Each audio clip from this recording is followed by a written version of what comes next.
হাসিনার এই জুলুম ফ্যাসিবাদের বিরুদ্ধে আমরা সবসময় লেখালেখি করেছি, আমি ব্যক্তিগতভাবে লেখালেখি করেছি।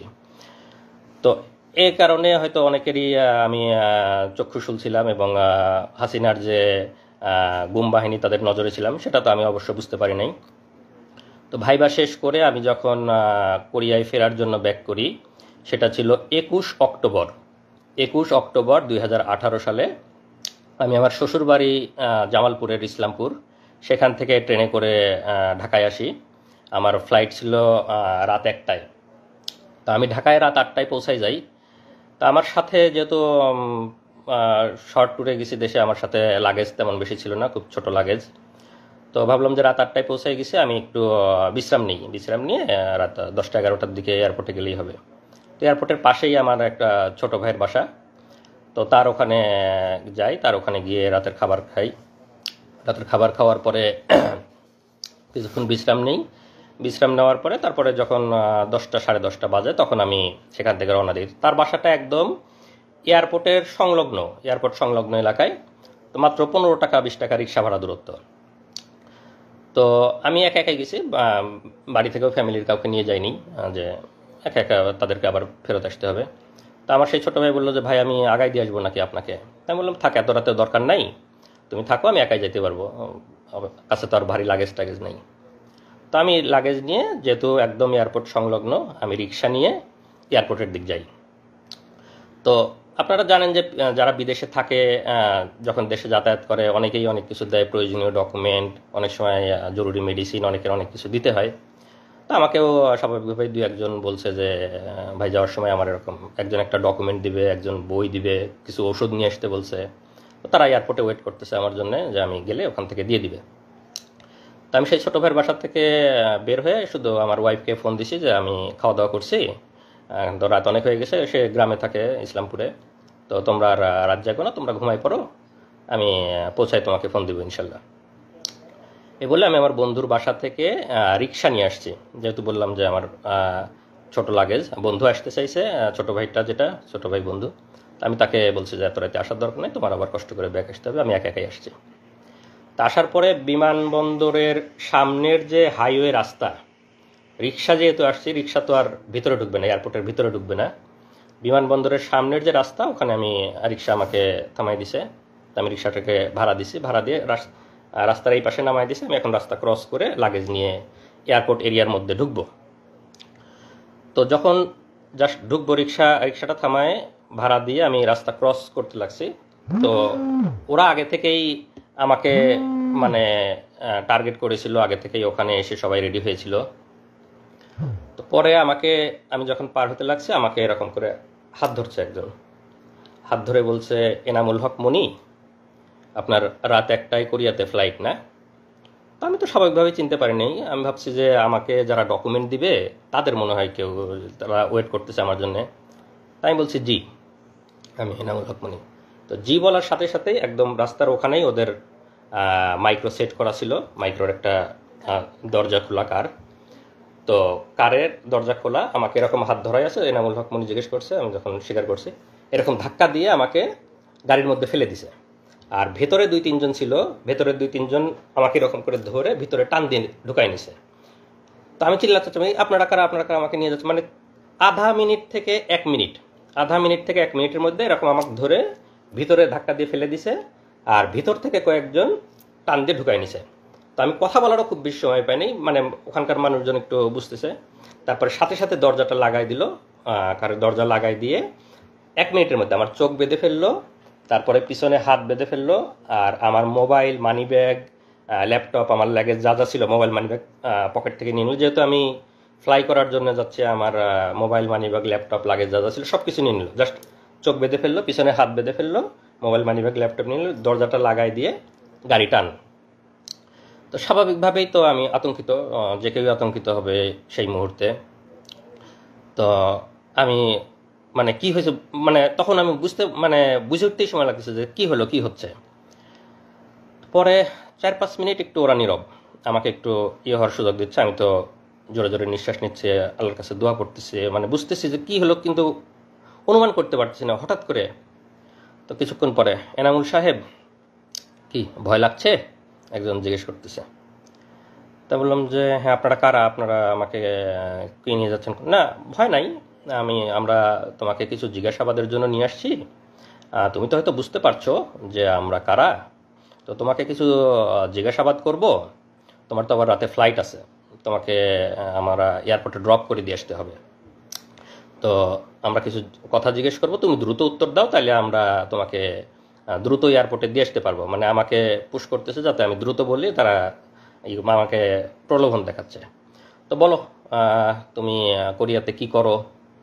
কোরিয়াতে কি করো? সরকার বিরোধী লেখালেখি করো, দেশে কোথায় পড়াশোনা করছো, ছাত্র রাজনীতি করতা, তোমরা সামনে নির্বাচন, নির্বাচনকে সামনে রেখে কি কি অপপরিকল্পনা করতেছো, আমাদের সরকারকে তোমরা ইয়ে করার চেষ্টা করতেছো, সরকারকে ডিফিট করার চেষ্টা করতেছো, অনলাইনে তোমরা অনেকভাবে চেষ্টা করতেছো, লেখালেখি করতেছো, বলো কি কি করতা ছাত্র জীবনে, কোরিয়াতে কি কি করো, এগুলো বলো। আর আমার মোবাইল তো ওদের কাছে, আমার ফেসবুক, মেসেঞ্জার, তারপরে জিমেইল, যত চ্যাটই আছে সবগুলো ঘাটতেছে, কন্ট্যাক্ট লিস্ট, কল লিস্ট ঘাটতেছে, আমাকে জিজ্ঞাসাবাদ করতেছে। তা আমি আমার স্টুডেন্ট লাইফ থেকে বলতেছি যে আমি এরকম বাংলাদেশ কৃষি বিশ্ববিদ্যালয়ে পড়তাম, আমি ভেটেরিনারিতে অনার্স করছি, মাইক্রোবায়োলজিতে মাস্টার্স করছি, তারপরে আমি কোরিয়াতে আসছি, আমি পিএইচডি করছি, পিএইচডি শেষে আসছিলাম। আমি আমার মতো করে আমার ছাত্র জীবন, আমার সব কিছু বর্ণনা, না আরও কিছু আছে, আরও কিছু আছে, আরও বলো, মানে পুশ করতেছে এরকম। তো বারে বারে আমি আমার মতো করে বলার চেষ্টা করতেছি, না তুমি এভাবে বললে তো ইনফরমেশন আমরা পাচ্ছি না। তারপরে আরও আরও তারেক জিয়া বা বড় বড় জায়গায় কানেকশন, তারা আমাকে এরকম মনে করছে বড় বড় জায়গায় কানেকশন আছে আমার, ওরকম বলো, আরও কিছু বলো, তুমি এরকম হলে কিন্তু ফ্লাইট মিস হবে, আমাদেরকে আবার দিয়ে আসতে হবে। তারপরেও আমি আমার মতো বলতেছি, মাঝে মাঝে ভয় লাগতেছে, আবার একটু ইয়ে হয়ে যাচ্ছে। তো পরে বললো যে এই, ওরা একজন আবার আরেকজনকে ফোন দিচ্ছে, এই একটু এয়ারপোর্টে ফোন দাও তো, এনা একটা যাত্রীর একটু দেরি হবে, তো তাকে আমরা দিয়ে আসবো। আমাকে মানে চোখ বাঁধা অবস্থায় আমি শুনতেছি আর কি। তো বলছে না, বলে আমরা এয়ারপোর্টে ফোন দিছি, তোমাকে আমরা দিয়ে আসবো, একটু দেরি হবে, তুমি বলো, তুমি বলো, তুমি আমাদেরকে বলতে থাকো। তো এইভাবে আমি বলতে বলতে, না ঠিক আছে, তোমার মনে হয় আজকে যাওয়া হবে না, চলো আমাদের সাথে চলো, আমরা তোমাকে কালকে দিয়ে আসবো, কালকে তোমাকে এয়ারপোর্টে দিয়ে আসবো। পরে আমাকে চোখ বাঁধা অবস্থায় ওদের প্রায় 1 ঘন্টা মতো ড্রাইভ করে নিয়ে গেল ওদের অফিসে। তো নিয়ে যাওয়ার পরে আমাকে হাত ধরে সিঁড়ি দিয়ে উপরে তুলতেছে, বলতেছে ভাই সিঁড়ি আস্তে আস্তে ওপরে নিন, আমাকে বোঝাচ্ছে আর কি। তো আমি সিঁড়ি আস্তে আস্তে, চোখ বাঁধা সব কিছু। তো মনে হয় 3 তলাতে নিয়ে গেল আমাকে, চোখ বাঁধা অবস্থায় 3 তলাতে নিয়ে গেল। ওখানে নিয়ে গিয়ে চেয়ারে বসালো। চেয়ারে বসানোর পরে আবার জিজ্ঞাসাবাদ আমার, একদম নিজের নাম, বাবার নাম, মাতার নাম, বাড়ির ঠিকানা, বিশ্ববিদ্যালয়, কোরিয়ার সব ঠিকানা, শ্বশুর বাড়ির ঠিকানা সব কিছু লিখে ওখানে আবার জিজ্ঞাসাবাদ। জিজ্ঞাসাবাদ, সামনে নির্বাচন, নির্বাচনকে সামনে রেখে অপপরিকল্পনা, অনলাইনে লেখালেখি, এগুলো অনেক কিছু নিয়ে জিজ্ঞাসাবাদ। আর ওই মোবাইল, ফেসবুক এগুলো ঘাটাঘাটি করতেছে। আর যেটা করে ওখানে, তো এমনিতেই সবসময় মানসিক একটা ভয়ের মধ্যে যে কেউ, চোখ বাঁধা, আমি কোথায় জানি না, মানসিক একটা ভয়। আর কানের কাছে মাঝে মাঝে এসে বন্দুক লোড করার মতো ক্রাশ করে শব্দ করে, যাতে আরও ভয় পায়, আরও বলে। আবার লাঠির খটখট খটখট শব্দ করে ফ্লোরে, বা এই মারবে, এই ইয়ে করবে। এনামুল আমাদের কাছে কিন্তু ওই কানে কানে ইয়ে লাগায় রাখেছে, আমাদের কাছে কিন্তু বাটন আছে, টিপ দিলে ইলেকট্রিক শর্ট লাগবে, কানে ইয়ে লাগায় রাখে। এরকম একটা মানসিক ভীতিকর একটা অবস্থা, যে বন্দুক লোডের শব্দ করে, লাঠির শব্দ করে, আবার এরকম ইয়ে করে। তা আমি, আল্লাহর রহমত যে আমি, আমার কথাগুলা মোটামুটি স্পষ্ট বের হচ্ছিল। তা আমি ওদের সাথে স্বাভাবিকভাবে কথা বলতে পারতেছিলাম। বেশি মানে যে একদম কথা জড়ো হয়ে আটকে গেছে এরকম না, ওই রকম হলে ওরা টর্চার আরও বেশি করে মারে। তো আমাকে সেরকম আর ইয়ে করতে পারে, আমাকে জিজ্ঞাসাবাদ করতেছে, আমি বলতেছি আমার মোবাইল, ইমেইল, চ্যাট বক্স সব কিছু ঘাটতেছে, এবং তারা ভাবতেছে আমি খুব শীর্ষ পর্যায়ের নেতা, শীর্ষ পর্যায়ের কানেকশন আছে, এগুলা বের করার চেষ্টা করতেছে, কিন্তু সেরকম কোনো কিছু ওরা পাচ্ছে না। পরে সারা রাত ধরে জিজ্ঞাসা করার পরে আমাকে পরের দিন সকালে ওদের গুমের যে রুম, সেই গুমের রুমে নিয়ে রাখে। তো র্যাবের যে গুমে, আমি এখনও বলতেছি যে আমি এখনও তো র্যাব জানি না, আর একটু পরে বলবো, তারপর এই মুহূর্তে বলে রাখি র্যাব, কারণ আমার এখনও তো চোখ বাঁধা, আমি তো জানি না। তো গুমের রুমে যখন রাখলো, তো তখন ওখানে গিয়ে দেখি যে ওখানে আরও কয়েকজন বিভিন্ন জায়গা থেকে ওরা তুলে নিয়ে আসছে, গুম করে নিয়ে আসছে, তাদেরকেও রাখছে। তো আমাকে আর একজনের সাথে রাখলো, আমরা 2 জন এক রুমে। তো সাধারণত ওরা একজনকে এক রুমে রাখে, আমাকে আর একজনের সাথে রাখলো। তো আমরা দুইজন, সেই ছেলেটার বাড়ি কুমিল্লা, সে হয়তো কোনোদিন আসবে, এসে কথা বলবে আপনাদের সামনে। তো রাখার পরে আমাকে ওখানে সকালে নাস্তা দিল। তো নাস্তা তো স্বাভাবিকভাবেই খাওয়ার কোনো অবস্থা নাই, আমি আসি ওখানে মানে একদম হতভম্ব, কি হলো, আমি গতকালকে ফ্লাইট, আমি কোরিয়াতে যাব, আমার পিএইচডি এর শেষ থিসিস জমা দিতে হবে, এরকম সব চিন্তা করতেছি, একদম হতভম্ব। তো সেই ছেলেটার সাথে কথা বলতেছি, যে ছেলেটা আমার রুমে ছিল ঘুম, আর পাশের দুইটা রুমে আরও দুইজন একজন, মোট 5 জন আমরা একসাথে ঘুমছিলাম। তো এই অবস্থায় আমি খুবই তো চিন্তিত, আপনারা স্বাভাবিকভাবেই বুঝতে পারছেন আমার মানসিক অবস্থা। আমি আমার ফ্যামিলি, আমার বউ, আমার বাচ্চা তখন 2.5 বছর বয়স, সবাইকে নিয়ে চিন্তা করতেছি। তো আমার মানে আমি কোনোভাবে মানে চেষ্টা করতেছি যে আমার ফ্যামিলিকে যদি একটু জানাইতে পারতাম যে আমি অন্তত বেঁচে আছি, বা আমি তো স্বাভাবিক যে আমি যে গতকালকে কোরিয়াতে যাই নাই, আমার ফ্যামিলি কিভাবে চিন্তা করতেছে, কান্না করতেছে, সেটা তো আমি ওখান থেকে বুঝতে পারতেছি, কিন্তু আমি তো তাদের কাছে পৌঁছাইতে পারতেছি না, কোনোভাবে জানাইতে পারতেছি না। তো সামনে যারা গার্ড দেয়, তখন আমার যখন ঘুমের রুমে দিছে, রুমের মধ্যে রাখছে, তখন আমার চোখ খুলে দিছে। তো চোখ খুলে দেওয়ার পরে সামনে মানে রডের দরজা, আর সামনে আর একটা সলিড দরজা থাকে। তো রডের দরজা লাগাই দিলে সামনে যারা নিরাপত্তা কর্মী থাকে তাদের দেখা যায়, আর মানে সলিড দরজাটা লাগাই দিলে দেখা যায় না। তো ওরা রডের দরজাটা লাগাই রাখছে, সামনে যারা নিরাপত্তা রক্ষী যারা হাঁটতেছে তাদেরকে দেখা যাচ্ছে। তো আমি তাদেরকে বারে বারে বলতেছি, তারা বলছে ভাই কোথা থেকে আসছেন, এটা জিজ্ঞেস করে। আমি বললাম যে আমি এরকম কোরিয়াতে পিএইচডি করতাম, গতকালকে ফ্লাইট ছিল, আমাকে এয়ারপোর্ট থেকে তুলে নিয়ে আসছে এরকম। তারপরে আমার ওয়াইফের বর্ণনা, আমার ছোট ছেলের কথা শুনে ওরাও একটু মানে মন নরম হয়েছে, আরে আপনার একটা ছোট ছেলে আছে এরকম ইয়ে। তো ওরা একটু মানে ভদ্র এবং আমাদের প্রতি খুবই সহমর্মী। তারাই করে ভাই আল্লাহ আল্লাহ করেন, কোনো কিছু হবে না। মানে অফিসারগুলা মানে টপ লেভেলের, মানে হাসিনা বাইসে বাইসে সবগুলা অফিসার একদম সর্বোচ্চ লেভেলের শুয়োরগুলোকে বসাইছে, কিন্তু যারা লোয়ার লেভেলের তারা অনেক মানে সিম্প্যাথেটিক এবং অনেক সহমর্মী, তারা আমাদের বিষয়গুলো বোঝে, তারা অনেক সান্ত্বনা দিচ্ছে, ভাই আল্লাহ আল্লাহ করেন, ঠিক হয়ে যাবে ইনশাল্লাহ, কিছুই হবে না, এরকম বোঝানোর চেষ্টা। আমি ওদেরকে অনেক অনুরোধ করি, ভাই আমার ওয়াইফ ওদিকে কান্নাকাটি করতেছে, ভাই আমার ওরা মরে যাবে, আমি অনেক একটু ওদেরকে যদি জানাইতে পারতাম, ভাই আমার ওয়াইফকে একটু জানান যে আমি অন্তত বেঁচে আছি, এইটুক জানান ভাই। অনেক কান্নাকাটি করতেছে, অনেক রিকোয়েস্ট করতেছে। তো কোনো না ভাই, আমার ওদের কাছে মোবাইল, ওদের ডিউটিরত অবস্থায় মোবাইল আনার অনুমতি নেই, ভাই আমাদের মোবাইল আনার কোনো অনুমতি নাই, আপনি এগুলো বলেন না। এরকম সকাল থেকে দুপুর পর্যন্ত চলে যাচ্ছে, তাও কোনো ইয়ে হয় না। আমি তো বারে বারে চেষ্টা করতেছি ওদেরকে রিকোয়েস্ট করে, মানে যেভাবেই হোক একটু ইয়ে করার। বারে আমার যে রুমমেট ছিল তাকে বলতেছি। পরে এক সময় একটা মানে যে গার্ড ছিল তার একটি হয়েছে, তো বলতেছে যে ভাই ঠিক আছে, আপনি কাজ করেন, আপনার নাম্বারটা আমাকে বলেন, আপনার ওয়াইফের নাম্বার, আমার তো এখন ডিউটি, আমি ডিউটি শেষ করে গিয়ে আপনার ওয়াইফকে বলার চেষ্টা করব।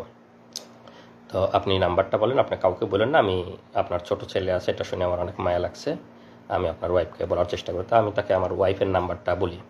তো সে একটু ওয়াইফের নাম্বারটা কোথাও লেখে নেয় যে আমি ডিউটি শেষ করে গিয়ে চেষ্টা করবো আপনার ওয়াইফকে। আমি অনেক অনেক কান্নাকাটি করছি, অনেক রিকোয়েস্ট করছি।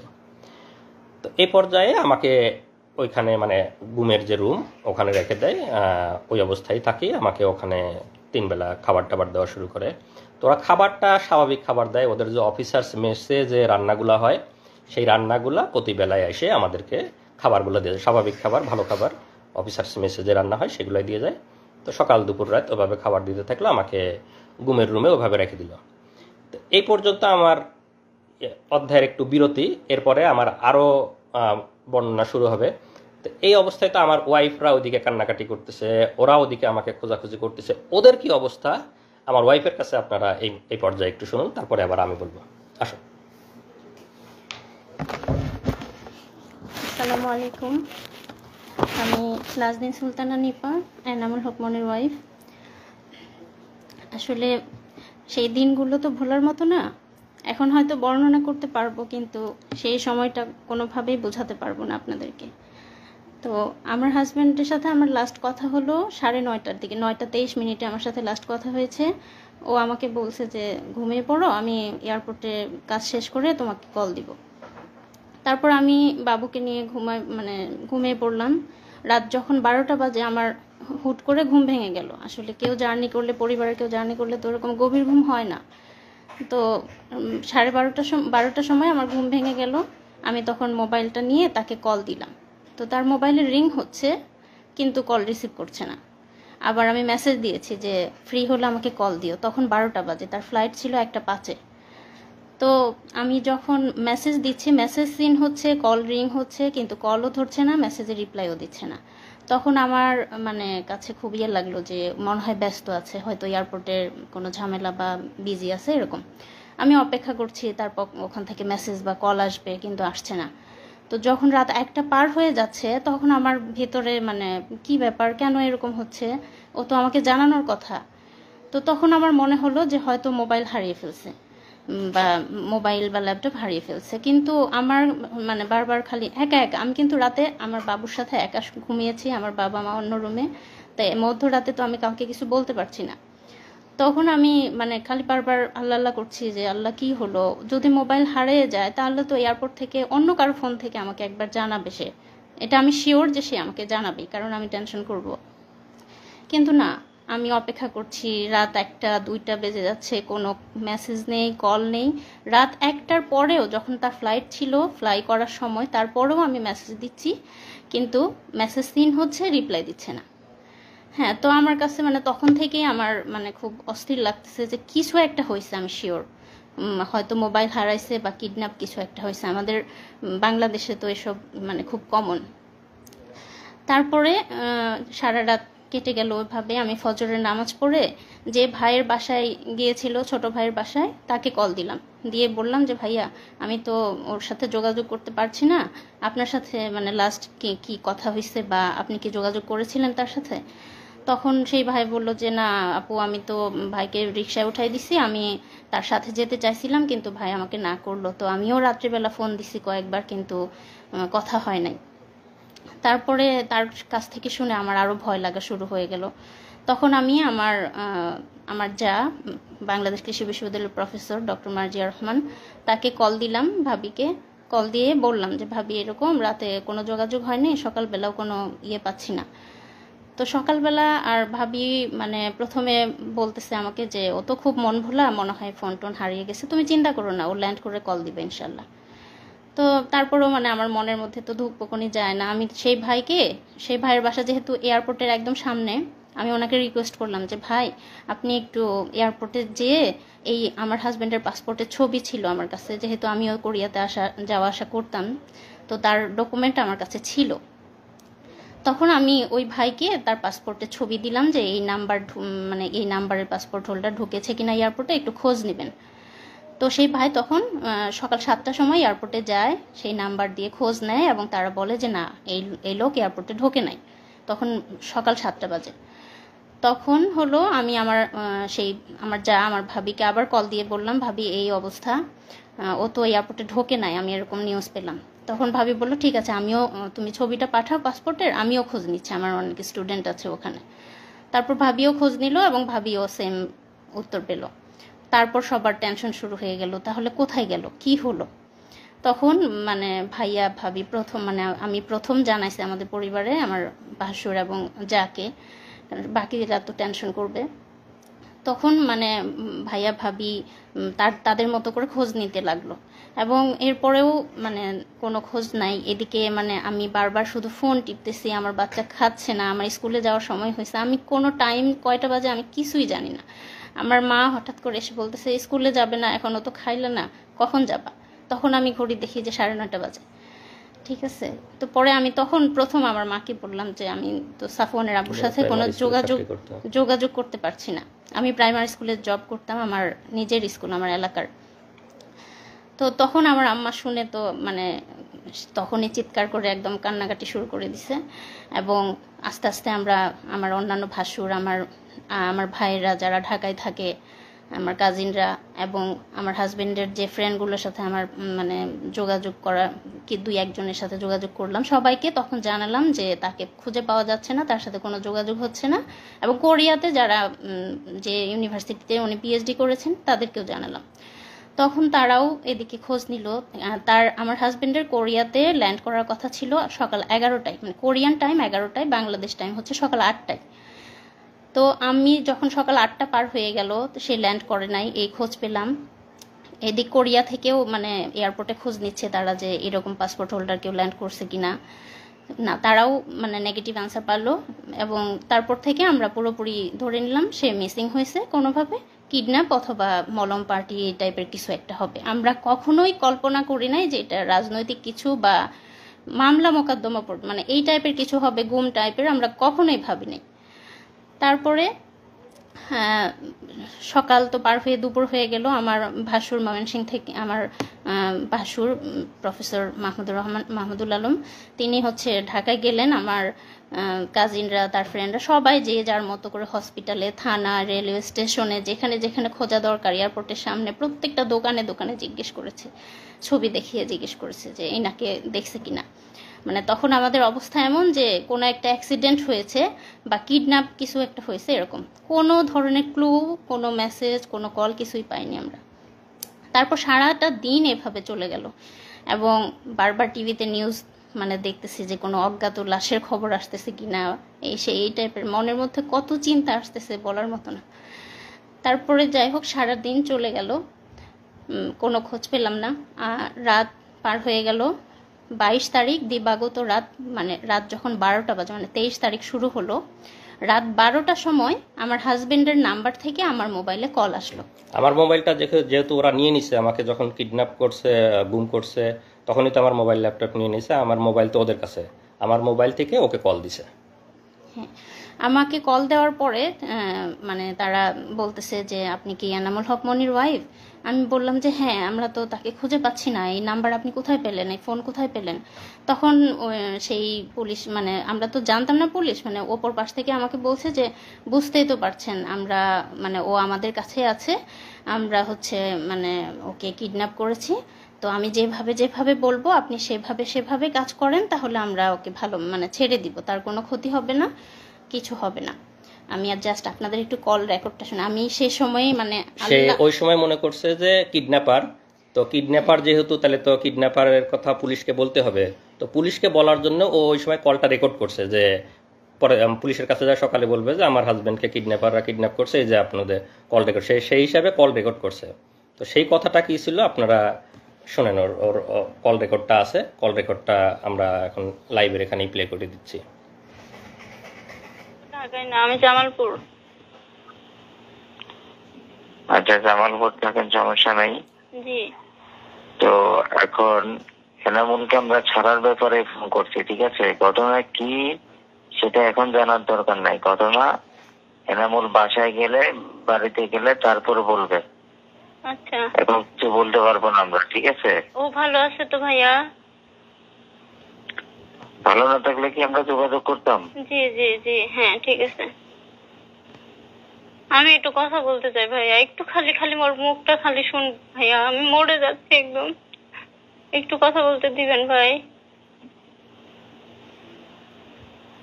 আপনি কি যোগাযোগ করছি দেখে কি এত যোগাযোগ না করলে ভালো হইতো মনে হয় না? আচ্ছা আচ্ছা, না ঠিক আছে, আপনি যা বলবেন তাই শুনবো, আপনি বলেন। সুস্থভাবে কথা বলেন, আপনাকে বলছি না সত্যি কথা বলেন, কোনো উচ্ছৃঙ্খলার কোনো কিছু দরকার নাই। জি আচ্ছা ঠিক আছে ভাইয়া।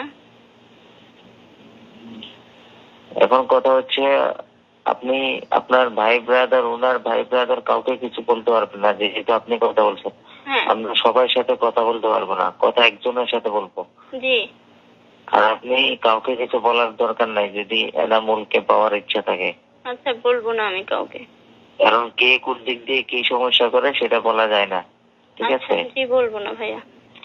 এখন আপনাদের দরকার এনামুলকে সুস্থভাবে পাওয়ার, আমরা বুঝি এটা। জি। তো সুস্থভাবে পাইতে হলে আমরা যেভাবে বলবো সেভাবে করতে হবে। আচ্ছা বলেন।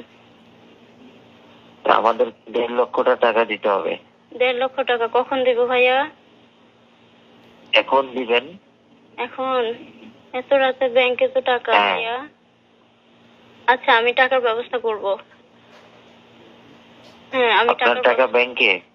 জি ব্যাংকে। আমি তো কেন, কোন দোকানদার পরিচিত নাই? এই যে মোবাইলের অ্যাকাউন্টের দোকানদার আছে, জি ওইখানে কেউ পরিচিত নাই? খোঁজ নিলে পরিচিত মানে হয়তো পাবো, কিন্তু আমি তো মেয়ে মানুষ, এটা তো আমার মানে একজনকে হলেও জানাতে হবে ভাই। না, আপনাকে কেউ যদি বিদেশ থেকে টাকা পয়সা পাঠায় তো কিভাবে তোলেন? মোবাইল অ্যাকাউন্টে তোলেন না? বিদেশ থেকে তো পাঠায় না, আমার হাজবেন্ড তো মানে আমি তো প্রাইমারি স্কুলে চাকরি করি, আমার টাকা দিয়ে আমি তুলি, বুঝছেন? তো টাকা পাঠায় না। তারপরে তো এটা এখন তো আর আগের মতো দুনিয়াদারি নাই, ঠিক আছে? জি, আমি যেভাবে হোক পাঠাই দিব ভাই, এখনই আজকেই পাঠাই দিব ইনশাল্লাহ। আপনি দেখেন, চেষ্টা করেন, যদি পাঠাতে পারেন আমরা রাতের মধ্যে ছেড়ে দিব। আচ্ছা। আর যদি আপনার কথা হলো আপনার যত দেরি হবে আমাদেরও দেরি হবে। না, আমরা পাঠাই দিব ভাই রাতের আর মধ্যে। যদি কাউকে কিছু বলেন, কারোর সাথে পরামর্শ করেন, সবাই কিন্তু পরামর্শ নেগেটিভ দিবে, কেউ কিন্তু না, সুস্থভাবে আমি একজনকে জানাই, আমার একটা ভাই আছে, আমি আমার ভাই ইসলামপুরে থাকে, আপনি কথা বলছেন মনে হয় তার সাথে, আমি ওনাকে জানাই, উনি টাকার ব্যবস্থা করে দিবে, ওনার পরিচিত বিকাশের লোক আছে। ইসলামপুরে কে থাকে? আমার বড় বোনের জামাই, আমার দুলা ভাই। ওনাকে বলেন না হয় আমার রবি নাম্বারে ফোন করতে। আচ্ছা। অথবা আপনি ওনার সাথে কথা বলে আমাকে ফোন করেন, রবি নাম্বারে করেন, ওর মোবাইল এখন বন্ধ করে দিব। আচ্ছা, ঠিক ওর আছে। মোবাইল সহ একেবারে ওকে গাড়িতে তোলার পরে ওকে মোবাইল দেওয়া হবে। আচ্ছা ভাই, আমরা টাকা পাঠিয়ে দেব, কোনো সমস্যা নাই। হ্যাঁ, টাকা পাঠিয়ে। আরে ভাই, আমরা যেটা চাইতেছি সেটা দিলে আর আপনাদের সাথে কোনো বেইমানি কেন করবো? কোনো দরকার আছে? জি জি ভাই, আমি পাঠিয়ে দেব টাকা, রাতেই পাঠাবো। ঠিক আছে, জি রাখেন। আপনি আপনার লোককে বলেন বা আপনি কথা বলেন, ওই রবি নাম্বারে ফোন দেন, আপনি আপনার লোকের সাথে কথা বলেন। আচ্ছা আচ্ছা, ঠিক আছে। ঠিক আছে, আচ্ছা, রাখেন। আল্লাহ। তাড়াতাড়ি বলো। তা আমি তো ঘুমের রুমেই আছি এখনো, ওদের সাথে এখনো এগুলা হচ্ছে। তারপরে বলো। তারপর আমি বললাম যে আমাকে বললো যত দ্রুত আমি টাকা পাঠাবো তত তাড়াতাড়ি তাকে ছেড়ে দিবে, এবং গাড়ি রেডি আছে, জাস্ট টাকাটা পেলে তাকে ছেড়ে দিবে। আমি সকাল মানে 6টার সময় ওনারা আমাকে 4-5টা নাম্বার, ডাচ বাংলা বিকাশ মিলিয়ে প্রায় 4-5টা নাম্বার দিল। সবগুলোতে আমি হচ্ছে সকাল 6টা থেকে 9টা এর মধ্যেই আমি 1 লক্ষ টাকা পাঠাই। ঠিক আছে, যেহেতু শুক্রবার ছিল, আর আমি অনেক রিকোয়েস্ট করছিলাম যে আমাদের কাছে এত বেশি টাকা নাই, আপাতত 1 লাখ, মানে আর শুক্রবার তো বিকাশ থেকে বেশি পাঠাতে পারছি না। এখানে আমি একটু অ্যাড করে দেই, ওরা যখন আমাকে জিজ্ঞাসাবাদ করতেছিল তখন আমার ফিনান্সিয়াল অবস্থা বোঝার চেষ্টা করতেছিল, মানে এটা ওদের গুম, কিডন্যাপ, ক্রসফায়ার, র্যাবের বিজনেস, র্যাব ডিবির বিজনেস। ওরা গুম করে নিয়ে গিয়ে ফিনান্সিয়াল অবস্থা বুঝে, আর্থিক অবস্থা বুঝে, মানে ক্রসফায়ার দিবে না বা মেরে ফেলবে না, এই বিনিময়ে ফ্যামিলির অবস্থা বুঝে যার কাছে যত পারে মানে টাকা পয়সা মানে বিজনেস করে নেয়।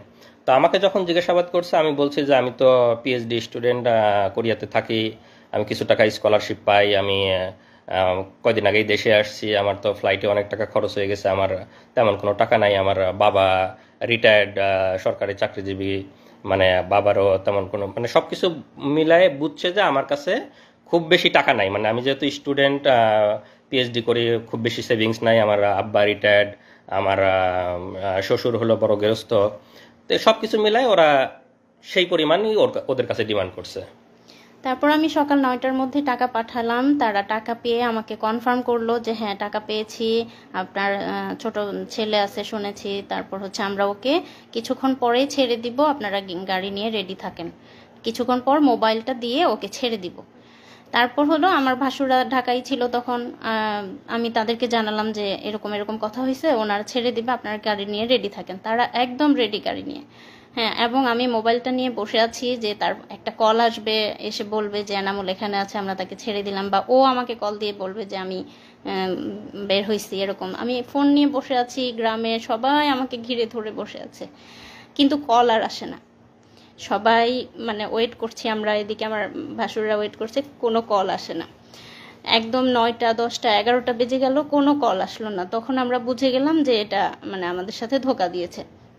তারপর যে নাম্বারগুলোতে টাকা পাঠালাম সবগুলো নাম্বার বন্ধ, যে নাম্বারে কথা বলেছি ফোনে সেটাও বন্ধ, এবং আমরা সেই নাম্বারগুলো ট্র্যাক করার চেষ্টা করেছি। নাম্বারের কোনো মানে ঠিকানা বা আইডি কার্ড যে রেজিস্ট্রেশন করা হয়েছে যে নাম দিয়ে, সেগুলো আমরা খোঁজার চেষ্টা করেছি, সেই কোনো নাম্বারে কোনো রেজিস্ট্রেশন ছিল না সেই সিমগুলোতে। তো তারপর যাই হোক দুপুর পর্যন্ত এরকম হলো। তখন পর্যন্ত আমরা তো মানে কিডন্যাপার হিসেবেই চিন্তা করেছিলাম। যখন দুপুরে টাকা পয়সা নেওয়ার পরেও ছেড়ে দিল না বা কোনো খোঁজ পেলাম না, তখন আমাদেরকে আমাদের অনেক শুভাকাঙ্ক্ষী, আমার হাজব্যান্ডের ফ্রেন্ড এবং তার ছোট ভাই বড় ভাই সবাই মিলে আমাকে ফোন করে বলতেছে যে আপু এটা না, এটা হচ্ছে কিডন্যাপ না, ভাইয়াকে সম্ভবত গুম করা হয়েছে, আমরা ধারণা করতেছি, এবং ইলেকশনের আগে এগুলো খুব বেশি করা হচ্ছে। আর হচ্ছে এই মুহূর্তে আমাদের যত বেশি মানে ভাইরাল বা মিডিয়াতে প্রচার করব তত বেশি মানে ভাইয়ের জন্য ভালো, না হলে খারাপ কিছু হয়ে যেতে পারে। তো তখন আমি ফ্যামিলির সাথে কথা বলে তাদেরকে অনুমতি দিলাম, এবং সেই মুহূর্তে কোরিয়া, বাংলাদেশ এবং TV channel, news paper, daily star, প্রথম আলো সব জায়গায়, ফেসবুক সব জায়গায় ভাইরাল হয়ে গেল। আমরা প্রচার করলাম যে তাকে পাওয়া যাচ্ছে না এয়ারপোর্টের সামনে থেকে, মানে এয়ারপোর্টে যাওয়ার পর থেকে তাকে আমরা আর খুঁজে পাচ্ছি না। এরকম নিউজ হলো একদম, মানে কোরিয়া, বাংলাদেশ সব জায়গায় একদম ভাইরাল হয়ে গেল। তারপর হচ্ছে তারপরটা অনেক বলবে। সে সময় আসলে অনেক পত্রিকা, টিভি মিডিয়া, যেহেতু আমি বিশ্ববিদ্যালয়ে পড়তাম, আমার বন্ধু, বড় ভাই, ছোট ভাই অনেকে সাংবাদিক ছিল, কোরিয়াতে অনেক সাংবাদিক বন্ধু ছিল। তো সবাই মানে যার যার অবস্থান থেকে চেষ্টা করে, সবাই নিউজ করে, অনেকটা ভাইরাল মতো হয়ে যায় সেই 2018 সালে, যাদের মনে আছে। এখানে একটা জাস্ট নিউজ আমার, যে এখানে ইংলিশ একটা নিউজ পেপার, যে পিএইচডি স্টুডেন্ট গোজ মিসিং, প্রথম আলো সহ অনেক জায়গায় আসে যে কোরিয়াতে ফেরার পথে পিএইচডি স্টুডেন্ট অপহরণ হয়ে গেছে। তো নিউজগুলো অনেকটা ভাইরাল মতো হয়ে যায়। তা আমি তো ওখান থেকে বুঝতেছি না, আমি যেহেতু ঘুমের রুমে আছি, আমি তো বুঝতেছি না আমাকে নিয়ে এত কিছু হচ্ছে। আমি বুঝতেছি সবাই খোঁজাখুঁজি করতেছে, কিন্তু এত নিউজ হয়েছে এটা তো আর আমার ধারণা নাই। তো ওখানে একবার কারারক্ষী, মানে যে গার্ড থাকে, সে একবার এসে জিজ্ঞেস করতেছে, আপনি কি পিএইচডি স্টুডেন্ট নাকি, মানে ডিউটি চেঞ্জ হয়েছে অন্য একজন? তাই বললাম যে হ্যাঁ। আচ্ছা, আপনাকে নিয়ে অনেক লেখালেখি হচ্ছে, আপনার বন্ধু টন্ধু আছে নাকি সাংবাদিক? তোমাকে হ্যাঁ, তো বিশ্ববিদ্যালয়ে পড়ছে, অনেক সাংবাদিক বন্ধু আছে। তা একটু খালি মানে বুঝতে পারলাম যে মনে হয় আমাকে নিয়ে অনেক লেখালেখি হচ্ছে। এরপরে আসল মানে যে এতক্ষণ তো বললাম যে আমাকে উপরে একটা রুমে রাখছিল, যেখানে আমরা 2 জন ছিলাম এক রুমে, এবং সর্বমোট 5 জন ছিলাম পাশাপাশি রুমে। এরপরে আমাকে যে আয়নাঘর, আমরা যেটা আসলে বুঝি যে গুমের যে স্পেশাল রুম, সেই স্পেশাল রুমে আমাকে নিয়ে যায়, রাখে, চোখ বেঁধে নিয়ে যায়। তো সেটা হলো যে মানে আমাকে চোখ বেঁধে যখন নিয়ে যায়, আমি এটা আগে একটু বলে নেই, যদিও এই স্টেজে তো আমি দেখতে পাচ্ছি র্যাবের কোন জায়গায় সেটা তো আমি জানি না, পরবর্তীতে জানছি। আমি এই স্টেজেই আপনাদেরকে একটু বলে দিচ্ছি। সেটা হলো যে আমাকে যেখানে রাখছিল সেটা হলো র্যাব 2 বসিলা মোহাম্মদপুর ক্যাম্প। আমি আবার বলতেছি, র্যাব 2 বসিলা মোহাম্মদপুর, ঢাকা, এখানে আমাকে রাখছিল। তো সেখানে আমাকে চোখ বেঁধে যখন নিয়ে গেল, নিয়ে যাওয়ার পরে আপনারা যদি সাংবাদিক বা যারা আছেন, যারা মানবাধিকার কর্মী আছেন, তারা যাবেন, তারা দেখবেন র্যাব 2 এর বসিলা মোহাম্মদপুর ক্যাম্পে যদি আপনারা দরজা দিয়ে ঢুকে ডান পাশের যে বিল্ডিংটা, স্বাভাবিকভাবে দেখে মনে হবে একটা স্বাভাবিক বিল্ডিং, একতলা কি দোতলা বিল্ডিং, একটা গেট দিয়ে ঢুকে ডান পাশের বিল্ডিংটা। তো সেই বিল্ডিংয়ে আমাকে তখন ওই রুম থেকে চোখ বেঁধে নিয়ে গেল একটা টয়লেটের মধ্যে দিয়ে দরজা আছে, দরজা দিয়ে সম্ভবত আন্ডারগ্রাউন্ডে নিয়ে গেল। সেখানে একদম সিঙ্গেল গুমের রুম করা আছে, এখানে বিভিন্ন যাদেরকে গুম করে নিয়ে আসে সেখানে রাখা, আমাকে সেই একটা রুমে রাখলো। তো সেই রুমটার বর্ণনা এরকম যে আমরা যদি বাংলাদেশের একটা টয়লেট মতো চিন্তা করি, লো কমোড টয়লেট, যেগুলো আমরা স্বাভাবিকভাবে ইউজ করতে পারি, হাই কমোড টয়লেট না। তো ওই রুমের মধ্যে একটা ছোট্ট টয়লেট আছে, একটা ট্যাপ, একটা বদনা। তার মানে আপনার টয়লেট বা প্রস্রাব করার জন্য বাইরে যেতে হচ্ছে না, ওখানে টয়লেট করা যাবে। আর বাকি যে ফাঁকা জায়গাটুকু আছে, মানে একটা টয়লেটের বড় একটা টয়লেটের জায়গার মতো বাকি যে ফাঁকা জায়গাটুকু আছে, সেই জায়গায় একটা স্বাভাবিক মানুষ টান হয়ে শুয়ে থাকতে পারবে না। আমি হাইটে অত বেশি লম্বা না, তারপরে আমাকেও পা একটু ঘুচায় এভাবে শুয়ে থাকতে হতো, এরকম এতটুকু জায়গা। আর সামনে যে দরজাটা একদম সলিড, এই দরজাটার মানে রডের শিক নাই, দরজাটা একদম সলিড, দরজার মানে হেড বরাবর একটা গোল ছিদ্র করা। তো সামনে যারা মানে গার্ড থাকে, তো কাউকে বলার দরকার হলে ওই ছিদ্রর ওইটা সরায় ওদেরকে ডাক দিলে তখন ওরা কোনো কথা বলা বা কোনো জরুরি কিছু বলার দরকার হলে ওরা, বা খাবার দেওয়ার দরকার হলেও ওদিক দিয়ে এসে কথা বলে তারপরে খাবার দেয়। তো ওইটা হলো একদম স্পেশাল রুম গুমের, যে একদম মানে আমরা ভাষায় বর্ণনা দেওয়া, আপনারা আয়নাঘরের অনেক ছবি হয়তো ইয়েতে নেত্র নিউজে বা বিভিন্ন জায়গায় দেখছেন, আগামীতে আরও আসবে, আপনারা হয়তো ভিডিও দেখতে পারবেন, সাংবাদিক মানবাধিকার কর্মীরা যাবেন, সেগুলো ভিডিও করে নিয়ে আসবেন। তো একদম যেটা বর্ণনা দিলাম, একটা ছোট টয়লেট এবং বাকি যে ফাঁকা জায়গাটুক থাকে, কষ্টে মষ্টে পা ভাঁজ করে একজন মানুষ শুয়ে থাকতে পারে। তা আমাকে ওখানে রাখলো, রাখার পরে একা একা ওই রুমগুলো হলো সিঙ্গেল ইউনিট, একা একা একা রাখলো। তো স্বাভাবিকভাবে ওখানে তো সবসময় মৃত্যু আতঙ্ক, মানে কখন মেরে ফেলবে, কখন মানে সবসময় কল্পনা যে মেরে কোথায় লাশ ফেলে দেবে, কেউ টের পাবে। বাংলাদেশে যা হয়, মানে লাশ ভাসতেছে, গুম হয়ে যাচ্ছে, নিখোঁজ হচ্ছে, কে কোথায় মারা যাচ্ছে, কার কোথায়, সেগুলো সবসময় চিন্তা হচ্ছে। তো পরের দিন রাতের বেলা আমাকে আবার ওই গুমের ওই যে সিঙ্গেল রুম, আয়নাঘরের যে সিঙ্গেল রুম, সেই রুম থেকে নিয়ে আবার অফিসারদের রুমে নিয়ে যায়। অফিসারদের রুমে যখন যাবে সবসময় চোখ বাঁধা, গুমের রুমে থাকা অবস্থায় চোখ খোলা রাখে। অফিসারদের রুমে যাওয়ার সময় সবসময় চোখ বাঁধা, কারণ কে জিজ্ঞাসাবাদ করতেছে, কে অফিসার, কে কি, কোনো কিছু বোঝার সুযোগ নাই। তারা বাংলাদেশি না ভিনদেশি তাও বোঝার সুযোগ নাই। এবং আমার কাছে যথেষ্ট সন্দেহ হয়েছে যে তাদের মধ্যে কিছু ভারতীয় মানে বা এদের থাকতে পারে, এবং এদের জিজ্ঞাসাবাদ, এদের টেকনোলজি, মোবাইল সার্চিং, এগুলো এত ইন্টেলেকচুয়াল, এত দক্ষ, আমার কাছে মনে হয় না যে বাংলাদেশিরা এত দক্ষ হতে পারে। তাদের মধ্যে দু একজন মানে ভারতীয় রয়ের গুপ্তচর থাকা অসম্ভব কিছু না, আমার কাছে মনে হয়েছে। হ্যাঁ, বা এবং ভাষাটাও সবসময় একদম পিওর বাংলা মনে হয় নাই, কয়েকজন কথা বলতেছিল। যাই যেটা বললাম যে মানে অফিসারদেরকে আমরা যেহেতু দেখতে পাচ্ছি না, তাদের বর্ণনা দেওয়ার তো সুযোগ নেই এই স্টেজে।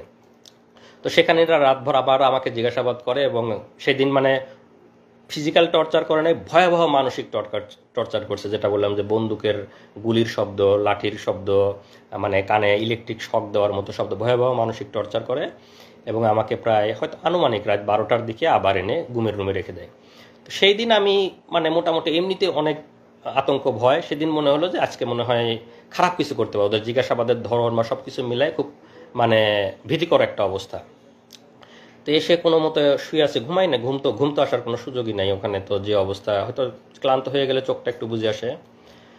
তা আমাকে শেষ রাতের দিকে, রাত 4:30 বাজে, তখন আবার আইসে দরজায় মানে র্যাবের একজন নক করছে, ভাই আপনি আসেন, আপনাকে নিয়ে দ্রুত অপারেশনে যাইতে হবে। তখন তো আমার বুকের মধ্যে একদম মানে চিৎ করে উঠছে যে এত রাতে অপারেশন, মানে তখন তো এমনিতে সবসময় মৃত্যু চিন্তা, ক্রস ফায়ারের চিন্তা, মানে আমাকে শুধু দরজায় ডাক দিছে, আপনি বের হয়ে আসেন, আপনাকে নিয়ে অপারেশনে যাইতে হবে। তখন আমি পুরাপুরি শিওর যে ভাই মানে মনে হচ্ছে যে আমাকে ক্রস ফায়ারের দেওয়ার জন্য অপারেশন, র্যাবের অপারেশন এত রাতে আর কি হবে। তখন রাত 4:30 বাজে, আমি বুঝতেছি ফজরের সময় হয়ে যাচ্ছে। তখন আমি ওদেরকে বললাম, মানে ওই সময় তো চিল্লা চেঁচামেচি করেও কোনো লাভ নাই, মানে কেউ তো শোনার নাই। তখন আমি ওদেরকে বললাম যে ভাই একটু দেরি করেন, এখনই তো মানে আজান হয়ে যাবে, আমি ফজরের নামাজটা পড়ে নিই, আমি নামাজটা পড়ে বের হই। জীবনের মানে আমি একদম পুরাপুরি শিওর। আমি এখন হয়তো বলতে বলতে আমাদের অশ্রু শুকাই গেছে, মানে প্রথম যখন বলতাম আমি কান্নাকাটি করতাম আমার ওয়াইফের কাছে, সবার কাছে যখন বর্ণনা করছি, এখন বলতে বলতে মানে আমার অশ্রু শুকাই গেছে, হয়তো বা সেই এক্সপ্রেশনটা আসতেছে না যে মানে প্রথম দিকের আমার কি অবস্থা ছিল। আমি শতভাগ শিওর যে আমাকে ক্রস ফায়ারের জন্য নিয়ে যাচ্ছে, শুধু বলছে যে আপনি বের হন, আপনাকে নিয়ে অপারেশনে যেতে হবে। তা আমি ওদেরকে বললাম যে ভাই আমাকে একটু সময় দেন, আমি নামাজটা পড়ে বের হই, জীবনের শেষ নামাজ আমি পড়ে বের হই। আমি একদম মানে চিল্লা চেঁচামেচি করতেছি, চিল্লা চেঁচামেচি করে তো কেউ শোনার নাই।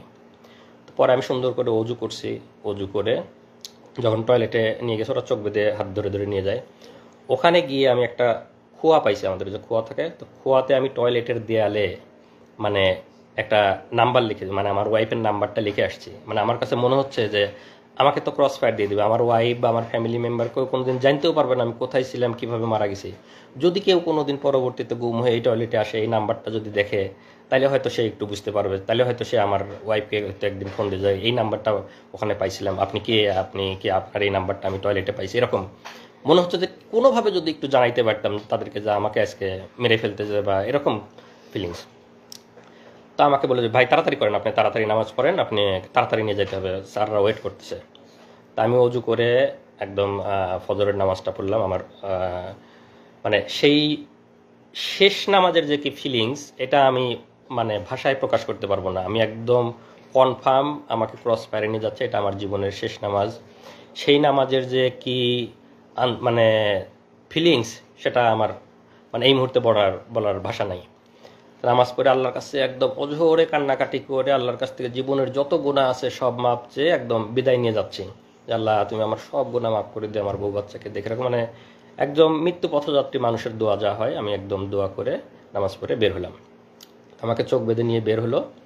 বের হওয়ার পরে আমি দেখলাম যে 3টা গাড়ি সাজানো, র্যাবের 3টা গাড়ি, সামনে, মাঝখানে, পিছনে।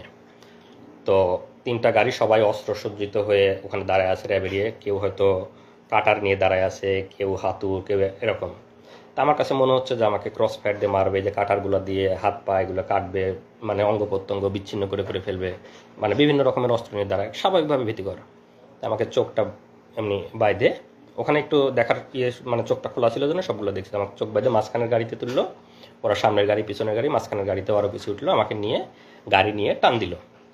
এটা হলো হয়তো ভোর 5টা মতো বা 4:30 থেকে 5টা আনুমানিক আর কি। তো গাড়ি চলতেছে, আমি একদম অঝোরে শুধু আল্লাহর কাছে হাত তুলে দোয়া করতেছি, মানে জীবনের শেষ মুহূর্তের যত মাপ চেয়ে নেওয়া, জীবনের শেষ মুহূর্তের যত দোয়া আল্লাহর কাছে করতেছে। আর পাশের যারা আছে তারা সান্ত্বনা দিচ্ছে, ভাই কান্না করেন না, আল্লাহ আল্লাহ আল্লাহ শিখ করি, তারা তখনও সান্ত্বনা দিচ্ছে। আর আমি অজোরে আল্লাহর কাছে শুধু দোয়া করে যাচ্ছে এরকম। আমি তো জানি যে আমাকে ক্রস ফায়ারে নিয়ে যাচ্ছে, শেষ মুহূর্তে যত আল্লাহর কাছে মাপ চেয়ে নেওয়া যায়। তো এইভাবে প্রায় 1 ঘন্টা মতো গাড়িটা চললো। চলার পরে কোথায় যেন থামলো। তো আমার যেহেতু চোখ বাঁধা, আমি তো বুঝতে পারতেছি না কোথায় থামলো। তো গাড়ি থামানোর পরে ওরা মনে হলো যে 10-15 মিনিট কোথায় যেন গেছে আশেপাশে, মানে আমার সাথে 2-1জন রেখে বাকিরা কোথায় যেন গেল 10-15 মিনিট। তো 10-15 মিনিট পরে এসে আমাকে গাড়ি থেকে নামানোর পরে তো তখন আমাকে যেহেতু এয়ারপোর্ট থেকে তুলে নিয়ে গেছিলো, আমার লাগেজ, আমার ল্যাপটপের ব্যাগ সব কিছু আমার হাতে, আমার লাগেজটা ধরাই দিল, কাঁধে ল্যাপটপের ব্যাগটা দিল, আমার মোবাইলটা দেয়নি, মোবাইলটা দিলে যদি কোথায় কল দেই। তো ওই সময় আমার চোখটা খুলে দিল। চোখ যখন খুলে দিল তখন আমি দেখি আমাকে নামাই দিছে বিমানবন্দর স্টেশন, এয়ারপোর্টের অপোজিটে যে বিমানবন্দর স্টেশনের সামনে নামাই দিছে। তো এটার কারণ হলো, যেহেতু আগের দিন সব জায়গায় নিউজ হয়ে গেছে যে কোরিয়াতে ফেরার পথে পিএইচডি গবেষক অপহরণ হয়েছে, আমার বাড়ি পাবনাতে, আমাকে বিমানবন্দরের সামনে থেকে পাওয়া যাচ্ছে না, বিমানবন্দরে যাওয়ার পথে পাওয়া যাচ্ছে না, এরকম নিউজ হয়েছে। এই জন্য ওরা আমাকে বিমানবন্দর স্টেশনের সামনে নামাই দিছে। নামাই দিয়ে তখন আমাকে বলতেছে, যা তোর যেখানে খুশি যা। আচ্ছা, আরেকটা জিনিস, ওই নামানোর আগে গাড়ির মধ্যে আমার হাতে একটা দিয়ে, ওই শয়তানটার নামটা আরেকটু পরে বলবো, মানে চরমভাবে একটা চাপ দিচ্ছে, একটা কি যেন একটা ডিভাইস আমার সবগুলো আঙ্গুলের মধ্যে দিয়ে, মানে মনে হচ্ছে সবগুলো আঙ্গুল ভেঙে ফেলতেছে, যাতে আমি শক্ত করে কোনো কিছু ধরতেও না পারে আমার লাগেজটা কোনো মতো। তো চরমই, আমি তো অনেক চেঁচামেচি করে গাড়ির মধ্যে আর কি। পরে নামাই দিয়ে লাগেজ ধরাই দিল, কাঁধে আমার ল্যাপটপের ব্যাগ, বলে যা যেখানে খুশি যা। পরে আমি তাকায় দেখলাম বিমানবন্দর স্টেশন। আমি তখনও ভাবতেছি, মানে আমার তখনও তো মৃত্যু আতঙ্ক, আমি ভাবতেছি যে আমি ছেড়ে দেবো, পিছন থেকে হয়তো গুলি করে মেরে ফেলবে। আর গাড়িতে যখন নিয়ে আসতেছিল তখন তো মনেই হচ্ছিল যে হয়তো আমাকে কোনো ব্রিজের উপরে নিয়ে যাবে, কোনো ফাঁকা জায়গায় নিয়ে যাবে, গিয়ে গুলি করে মেরে ফেলে দেবে নদীতে বা ব্রিজ থেকে ফেলে দিবে, মানে বাংলাদেশে যেভাবে লাশ ভাসে থাকে সেরকম আমি কল্পনা করতেছি, আল্লাহর কাছে দোয়া করতেছি। আর বিমানবন্দর স্টেশনে নামাই দেওয়ার পরে আমি দেখতেছি বিমানবন্দর স্টেশন, কিন্তু আমার মনের মধ্যে মৃত্যু আতঙ্ক। আমার কাছে মনে হচ্ছে যে আমি হাঁটতে থাকবো, পিছন থেকে মনে হয় গুলি করে মেরে দিবে আর কি, ক্রস ফায়ার করে দিবে, এরকম মনে হচ্ছে। তা আমি আশেপাশে হাঁটতেছি আর ওরা আমাকে ঘিরে ধরে হাঁটতেছে। তো যারা ঘিরে ধরে হাঁটতে, যেহেতু আমার এই স্টেজে চোখ খোলা, আমি তো সবাইকে দেখতে পাচ্ছি। আর কয়েকদিন গার্ড দিছে, গার্ডদের অনেকের তো চেহারা আমি দেখছি। তো সেই গার্ডদের অনেকের র্যাবের ড্রেস পরা, অনেকের ড্রেস ছাড়া, তো সব রকমই আছে। তা আমি আস্তে আস্তে এয়ারপোর্ট স্টেশনের ভিতরে ঢুকে গেলাম। তখন একটু সকাল হয়েছে, এয়ারপোর্টের স্টেশনের কিছু লোকজন আসছে। তা আমার মধ্যে তো আমি দেখতেছি তারা আমার চারপাশে ঘিরে আছে। আবার আমার মনে হচ্ছে আমি যদি কোনোভাবে একটু ফ্যামিলিকে জানাইতে পারতাম। তো আমি ওখানে গিয়ে 1-2জনকে একটু রিকোয়েস্ট করলাম, ভাই একটু মোবাইলটা দেওয়া যাবে, আমি একটু বাড়িতে কল দেবো। তো ওরা হয়তো আমার পিছন থেকে সিগন্যাল দিচ্ছে, খবরদার দেওয়া যাবে না। তো লোকজন না করলো যে না দেওয়া যাবে না, হ্যাঁ মোবাইল দিতে পারবো না। তো 2জনকে আমি রিকোয়েস্ট করছি, ভাই প্লিজ আমাকে একটু মোবাইলটা দেন, আমি একটু আমার বাড়িতে কল দিব। মানে ওরা দেখতেছে, আমি ওদেরকে দেখতেছি, কিন্তু তারপর আমি রিকোয়েস্ট করতেছি। তো ওদের হয়তো সিগন্যাল পায়, সে আর দেয় নেই। তো আমি স্টেশনে আরেকটু হাঁটতেই যে আমাকে প্রথমে হাত ধরে তুলে নিয়ে গেছিলো, ওর নামটা আরেকটু পরে বলবো, যেহেতু এখনো পর্যন্ত আমি তো জানি না সে কে, তো যখন জানবো তখনই বলবো। যে আমাকে বিমানবন্দরে হাত ধরে তুলে নিয়ে গেছিলো, যে শুয়োরটা, সেই এসে আবার আমার হাত ধরলো। হাত ধরে বলতেছে, এই আপনার নামে গোপন রিপোর্ট আছে, আপনারা সরকার বিরোধী লেখালেখি করেন, আপনারা সামনে নির্বাচনকে সামনে রেখে অপপরিকল্পনা করতেছেন। তো আপনাকে আমরা অ্যারেস্ট করতে আসছি, আমাদের কাছে গোপন রিপোর্ট ছিল যে আপনি এই মুহূর্তে এয়ারপোর্ট স্টেশনে আসবেন। আর ওই যে আমাকে গাড়িতে 10-15 মিনিট রেখে ওরা কোথায় যেন গেছিল, ওরা গিয়ে একটা ট্রেনের টিকিট কেটে নিয়ে আসছে। ট্রেনের টিকিট কেটে আমার ল্যাপটপের ব্যাগের মধ্যে ঢুকাই দিছে যে আমি এইমাত্র পাবনার ঈশ্বরদী থেকে ট্রেনে করে এসে বিমানবন্দর স্টেশনে নামলাম। যেহেতু আগের দিন মানে সব সংবাদ মাধ্যমে নিউজ হয়ে গেছে যে আমার বাড়ি পাবনাতে, আমি বিমানবন্দর থেকে উধাও হয়ে গেছি। তো ওরা ট্রেনের টিকিট কেটে দিয়েছে যে আমি ট্রেনে করে পাবনা ঈশ্বরদী থেকে এয়ারপোর্ট স্টেশনে এসে নামলাম।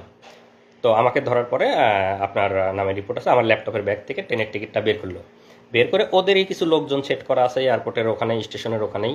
তো তাদেরকে দেখাচ্ছে, এই যে দেখেন ভাই, ওদের ট্রেনের টিকিট দেখাচ্ছে এরকম, যে দেখেন ট্রেনের টিকিট, আমাদের কাছে গোপন তথ্য ছিল, এই এখন ঈশ্বরদী থেকে এখানে আসবে, সেই গোপন তথ্যের ভিত্তিতে আমরা ওকে ধরতে আসছি, তো আপনারা সাক্ষী থাকলেন না। এইটা হলো আমার ট্রেনের টিকিট, কারণ আমি যে জামালপুর থেকে ইসলামপুর থেকে গেছিলাম তারিখ সহ, এটা আমার ট্রেনের টিকিট, যে আমি বিমানবন্দরে 3 দিন আগে গেছিলাম, এটা আমার ট্রেনের টিকিট। আর ওরা একটা ট্রেনের টিকিট কেটে ওই সময় আমার ব্যাগের মধ্যে ঢুকাই দিছিল।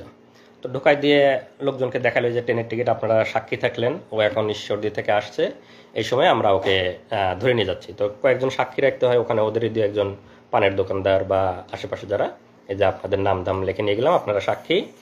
হ্যাঁ, সাবিনা কনফেকশনারি, বিমানবন্দর স্টেশন একটা সাবিনা এখনো আছে কিনা জানি না। তো ওইখান থেকে আমাকে ওদের 2-1 সাক্ষী লিখিত রাখলো। আর ওখানে লোকজন আবার ওদেরই লোকজন নাটক সাজাচ্ছে, ওরা দেখাচ্ছে যে ওই মোবাইল বের করে, এই যে দেখেন ভাই ফেসবুকে এরা বিভিন্ন সরকার বিরোধী লেখালেখি করে, যে ফেসবুকে আপনারা দেখেন এরা বিভিন্ন গুজব ছড়ায়, মানে সরকার বিরোধী অপপ্রচার করে, এরকম মানে লোকজনকে বলতেছে। আর লোকজন অনেকে আগে আসে, হায় রে সরকার এত উন্নয়ন করে তারপরেও ছেলেরা সরকারের বিরুদ্ধে লেখে, এরকম 2-1 বলতেছে। তা আমি ওদেরকে আবার আপনারা ওদের লোক, আপনারা জান, আপনারা মানে ওদের এখানে নাটক করতেছেন, আমি ওদেরকে চিল্লাপাল্লা করতেছি। যখন আমাকে বলতেছে যে আপনার নামে রিপোর্ট আছে, আপনাকে আমরা ধরতে আসছি, আমি তখন চিল্লাপাল্লা করছে যে আমাকে মানে গ্রেপ্তার করতে আসছেন, মানে আমি তো 3 দিন আপনাদের ওখানে ঘুমছিলাম, এখানে আমাকে এনে নাটক করতেছেন, মানে আমি খুব চিল্লাপাল্লা করছি। আশেপাশের লোকজন অন্তত যাতে জানে যে আমাকে ওরা 3 দিন ধরে ঘুম করে। আমার খালি মনে হচ্ছে কেউ যদি আমার একটু ছবি তুলে মানে নিউজে দেয় বা ফেসবুকে দেয়, অন্তত আমার ফ্যামিলি বা পরিচিত কারো না কারো নজরে আসবে। আমি খুব চিল্লাপাল্লা করছি, ভাই আমাকে গুম করে রাখছিল, এরা আমাকে গুম করে রাখছিল, আমাকে ক্রস ফায়ারে দিবে, ভাই আমাকে মারি ফেলবে, কেউ আমার একটু ছবি তোলেন, কেউ একটু ফেসবুকে দেন, আমি এরকম ওরা আমার মুখ চাপে ধরার চেষ্টা করছে, চুপ চুপ চুপ এরকম, মানে 2-1 কিল ঘুষিয়ে দিচ্ছে আমাকে। তো ওরা ওদের মতো তাড়াতাড়ি সাক্ষী নিয়ে আমাকে আবার বিমানবন্দর স্টেশন থেকে টেনে ঢেরে বের করে নিয়ে আসতে, আমাকে যখন বের করে নিয়ে আসছে তখনও আমি চিল্লাপাল্লা করতেছি, ভাই কেউ আমার একটা ছবি তোলেন, ভাই কেউ আমার একটা ছবি তোলেন, আমাকে ওরা নিয়ে যাচ্ছে, আমাকে গুম করে রাখছিল, কেউ একটু আমার ছবি তুলে একটু দেন, এরকম আমি বলতেছি। কিন্তু কেউই তো সাহস করে আর মানে মোবাইল বের করে ছবি তুলতে পারতেছে না। তো ওরা নিয়ে এসে বিমানবন্দরের সামনে যে ওদের আবার গাড়ি দাঁড় করায়, আমাকে একটু আগেই তো ওদের গাড়িতে করে নিয়ে আসছে, আবার গাড়িতে করে নিয়ে আবার চোখ বেঁধে ওদের যে ক্যাম্প সেখানেই নিয়ে গেল। তো এই পর্যায়ে নিয়ে যাওয়ার পরে নিয়ে গেল, তখন তো সকাল হয়ে গেছে। তো ওখানে যাওয়ার পরে কিছুক্ষণ পরে আমাকে এই প্রথম অফিসারটা তার রুমে নিয়ে গেল, আমাকে ডাক দিয়ে নিয়ে গেল যে আমার সাথে এখন তো যেহেতু মানে হয়ে গেছে, ওখানে নিয়ে যাওয়ার পরে ওরা আবার আমি তো জানি না সংবাদ সম্মেলন, যেহেতু আমি ঘুমে ওদের ওখানে আছি, ওরা জানে, ওরা বলবে যে এই সময় আপনারা জানেন সবাই যে সংবাদ সম্মেলন করলো। ওরা সংবাদ সম্মেলন ডাকে, সব সাংবাদিক ডাকে, সব ওদের, যেহেতু তখন তো দালাল মিডিয়া ছিল, এখন ইনশাল্লাহ মিডিয়া সত্য কথা বলবেন, আপনারা সত্য কথা লিখবেন। তো মিডিয়াতে প্রচার করলো যে সেই কথিত পিএইচডি গবেষক, সে আসলে কোরিয়াতে কোনো পিএইচডি করতো না, তারা সরকার বিরোধী অপপ্রচার করতো, সরকার বিরোধী লেখালেখি করতো, সে গোপনে আজকে কোরিয়াতে পালাই যেতে লাগছিল, আমরা গোপন তথ্যের ভিত্তিতে বিমানবন্দর স্টেশন থেকে তাকে গ্রেপ্তার করে নিয়ে আসছি। তো এরকম সরকার মানে তাদের মতো করে সাজায় তারা সংবাদ সম্মেলন করে বিভিন্ন মিডিয়াতে দিয়ে দেওয়ার পরে ওখানে আমি তো এগুলো জানি, যেহেতু আমাকে ওখানে রাখছে, তারপরে আমাকে অফিসারটা তার রুমে ডাকলো চোখ খোলা অবস্থায়, এই প্রথম। তো তখন যখন আমাকে ডাকছে তখন আমি প্রথমবারের মতো তার মানে রুমে ঢোকার আগে তার নেম প্লেটটা একবার দেখে গেছি যে কে। পরে তো ভিতরে ঢুকে তার সাথে আমার নাম ধাম ইয়েটাগুলো, যে তোমার নামে এখন মামলা দেওয়া হবে, আমরা তোমার নামে ডিজিটাল নিরাপত্তার মামলা দিয়ে তোমাকে ইয়ে করে দিবে, এরকম বলতেছে আর কি। তো যেহেতু নেম প্লেটটা দেখে গেছে, এই সময় আমি বলতেছি যে এই শুয়োরটা হলো আমাকে গুম করা থেকে শুরু করে সব কিছু নিজে হাতে করছে, এবং আমরা বসিলা মোহাম্মদপুর ক্যাম্পে যে 5 জন ছিলাম, 5 জনকে সে নিজে হাতে গুম করছে, এবং পরবর্তীতে আমি জেলে ছিলাম, জেলে থাকা অবস্থায় অনেকের সাথে কথা হয়েছে, তাদেরকেও সে গুম করছে। তা আমি তার ছবিটা আমার কমেন্টে দিয়ে দিব আপনাদের ইয়েতে, তার বিস্তারিত। তার নাম হলো মহিউদ্দিন ফারুকী।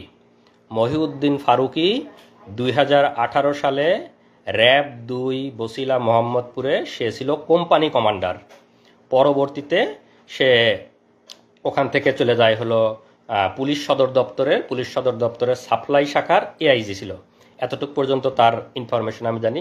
এটা হলো মহিউদ্দিন ফারুকী। এটা হলো মহিউদ্দিন ফারুকীর ছবি। আমরা জাস্ট ছবিটা আপনাদেরকে দেখাচ্ছি, আমি পরবর্তীতে আমার কমেন্টে দিয়ে দেবো বিস্তারিত। এইটা হলো সেই মহিউদ্দিন ফারুকী। এই শোর আমাকে গুম করছে এবং আমার সাথে যারা 5 জন ছিল তাদেরকে নিজ হাতে গুম করছে। মহিউদ্দিন ফারুকী 2018 সালে র্যাব 2 এর কোম্পানি কমান্ডার, পরবর্তীতে পুলিশ সদর দপ্তরের সাপ্লাই শাখার এআইজি ছিল। আপনারা এর লিখে রাখবেন এবং এর ব্যাপারে আপনারা অবশ্যই তো অ্যাকশন নেবেন যারা মানবাধিকার কর্মী এবং যারা আছেন আইন শৃঙ্খলা রক্ষাকারী বাহিনী। তো আমাকে ওই সময় একবার জিজ্ঞাসাবাদ যেহেতু করে, আমি ওর নেম প্লেটে দেখে গেছি। তো পরবর্তীতে ওখান থেকে আমাকে ওখানেই রেখে দেয়, এদিকে সংবাদ সম্মেলন এটি করে আর কি। আর এর ব্যাপারে আরেকটু বলে রাখি, মহিউদ্দিন ফারুকী এরা তো হলো যে আমাদের নামে বিভিন্ন রকম অপবাদ দিয়ে আমাদেরকে মানে কালার করার বা আমাদেরকে অপমানিত করার চেষ্টা করেছে। এই মহিউদ্দিন ফারুকী আপনারা নাম দিয়ে সার্চ দেবেন, মহিউদ্দিন ফারুকী নাম দিলেই দেখবেন এর নামে বিভিন্ন রিপোর্ট আইছে। পুলিশ সদর দপ্তরের সাপ্লাই শাখার এআইজি থাকা অবস্থায় নারী কেলেঙ্কারিতে এক মহিলাকে সে অবিবাহিত মানে বিবাহ বহির্ভূত মহিলাকে নিয়ে এসে সে নিয়মিত তার সাথে শারীরিক সম্পর্ক করতো তার অফিসেই। এবং সেই মহিলা এক পর্যায়ে প্রেগনেন্ট হওয়ার পরে সে মহিলাকে কোনোভাবে জোর করে ওষুধ খাওয়ায় অ্যাবর্শন করানোর পরে পরবর্তীতে আবার সে শারীরিক সম্পর্ক করতে থাকে, মহিলাটা আবার প্রেগনেন্ট হয়। পরবর্তীতে যখন সে আবার জোর করে অ্যাবর্শন করাতে যায় তখন মহিলাটাও কোনোভাবে, উনি হয়তো আমার এই লাইভ যদি কোনোভাবে শুনে থাকে, মহিলাটাও কোনোভাবে হয়তো কোনো পাওয়ারফুল কারো মানে পরিচিত, সে তখন সেটা মানে মামলা করে তার নামে এবং সংবাদ সম্মেলন এটে করে। এই মানে শোরের নামে আপনারা সার্চ দিলেই পাবেন মহিউদ্দিন ফারুকী ভ্রূণ হত্যা মামলা, তার নামে 2টা না 3টা মামলা হয়েছে এবং সে তখন সাময়িক বরখাস্ত র্যাব সদর দপ্তর মানে পুলিশ সদর দপ্তর সাপ্লাই শাখার এআইজি থাকা অবস্থায় তখন থেকেই সে সাময়িক বরখাস্ত। এগুলো হলো এদের চরিত্র। এরা হলো এরকম মানে বিবাহ বহির্ভূত এরকম মানে ব্যভিচার এগুলা নিয়ে থাকে এবং তারা আমাদের নামে বিভিন্ন রকম অপবাদ দেওয়ার চেষ্টা করে এবং তখন থেকেই মানে সাময়িক বরখাস্ত অবস্থায় আছে। এগুলো হলো এদের বাস্তব চরিত্র। তো ওখান থেকে তারপরে আমাকে যখন ওখানে রাখে, সংবাদ সম্মেলন করার পরে আমাকে নিয়ে পেপার পত্রিকায় ওদের মতো করে ভুয়া রিপোর্ট দেয়। এবং ওই দিন রাতে আমি যেহেতু বিমানবন্দরে চিল্লা চেঁচামেচি করছি যে আমাকে ওরা গুম করে রাখছিল, আমাকে কেউ ছবি তোলেন, কেউ আমার একটা ছবি তুলে রাখেন, আমাকে এরকম বলছি। তো তখন ওই দিন রাতে ওরা এইটা বুঝতে পারছে যে আমি লোকজনকে বলে দেওয়ার চেষ্টা করছি, ওদেরকে ধরা খাওয়ানোর চেষ্টা করছি। তো ওই দিন রাতে আমাকে ভয়ানক টর্চার করছে, শারীরিক টর্চার, যে তুই খুব চালাক না, তুই আমাদেরকে ধরাই দেওয়ার চেষ্টা করছিস যাতে আমরা ধরা পড়ে যাই, আমরা তোকে গুম করছি, এরকম চিল্লা চেঁচামেচি মানে অনেক অকথ্য ভাষায় গালিগালাজ করছে এবং ওই দিন রাতে আমাকে টর্চার করছে। তো টর্চারটা এরকম, রাতের বেলা আমি বলি আসলে,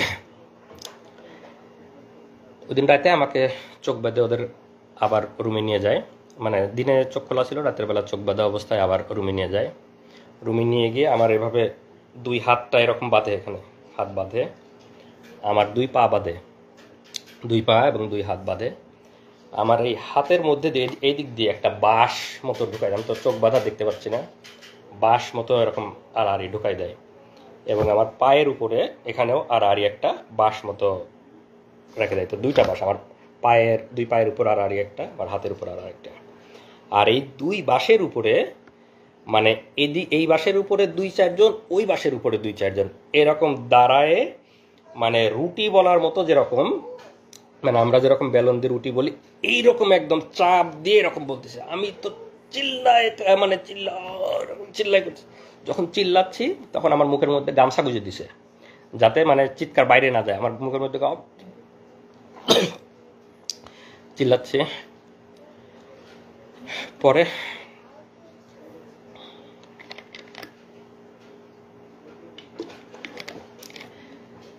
এভাবে প্রায় 15-20 মিনিট আমার উপর ভয়াবহ টর্চার চালায় ওরা। মহিউদ্দিন এই সেই গেঞ্জি বলতে ভুলে গেছি, এই সেই গেঞ্জি যে গেঞ্জি পরা অবস্থায় আমাকে তুলে নিয়ে গেছিলো, এই গেঞ্জি পরা অবস্থায় ছিলাম, এই গেঞ্জি পরা অবস্থায় আমাকে ওই টর্চার করে, রক্ত এবং ময়লা মিশ্রিত সেই গেঞ্জি। আমরা 5 বছর সেই গেঞ্জিটা যত্ন করে তুলে রাখছিলাম আজকের দিনের জন্য, যে আজকের এই দিনে আমরা এই গেঞ্জিটা পরে আপনাদের সামনে বলবো। এই সেই গেঞ্জি পরা অবস্থায় আমাকে টর্চার করে, ভয়ানক টর্চার, রক্ত এবং ময়লা এখনো আছে। টর্চার করার পরের দিন সকালে আমাকে থানায় পাঠাবে। আমার নামে এর আগে কোনো মামলা নাই, কোনো রিপোর্ট নাই, কোনো মামলা নাই। এখন তো আমাকে থানায় দিতে গেলে একটা মিথ্যা মামলা দিতে হবে। তখন পরের দিন সকালে ওরা একটা ভুয়া ডিজিটাল নিরাপত্তা, আপনারা জানেন যে ডিজিটাল নিরাপত্তা আইনের অবস্থা, আমরা সবাই এই আইনের যে কালো দিক, সেদিকের শিকার মানবাধিকার কর্মীরা, সাংবাদিকরা, আমরা যারা বাক স্বাধীনতায় বিশেষ করে আমরা সবাই শিকার।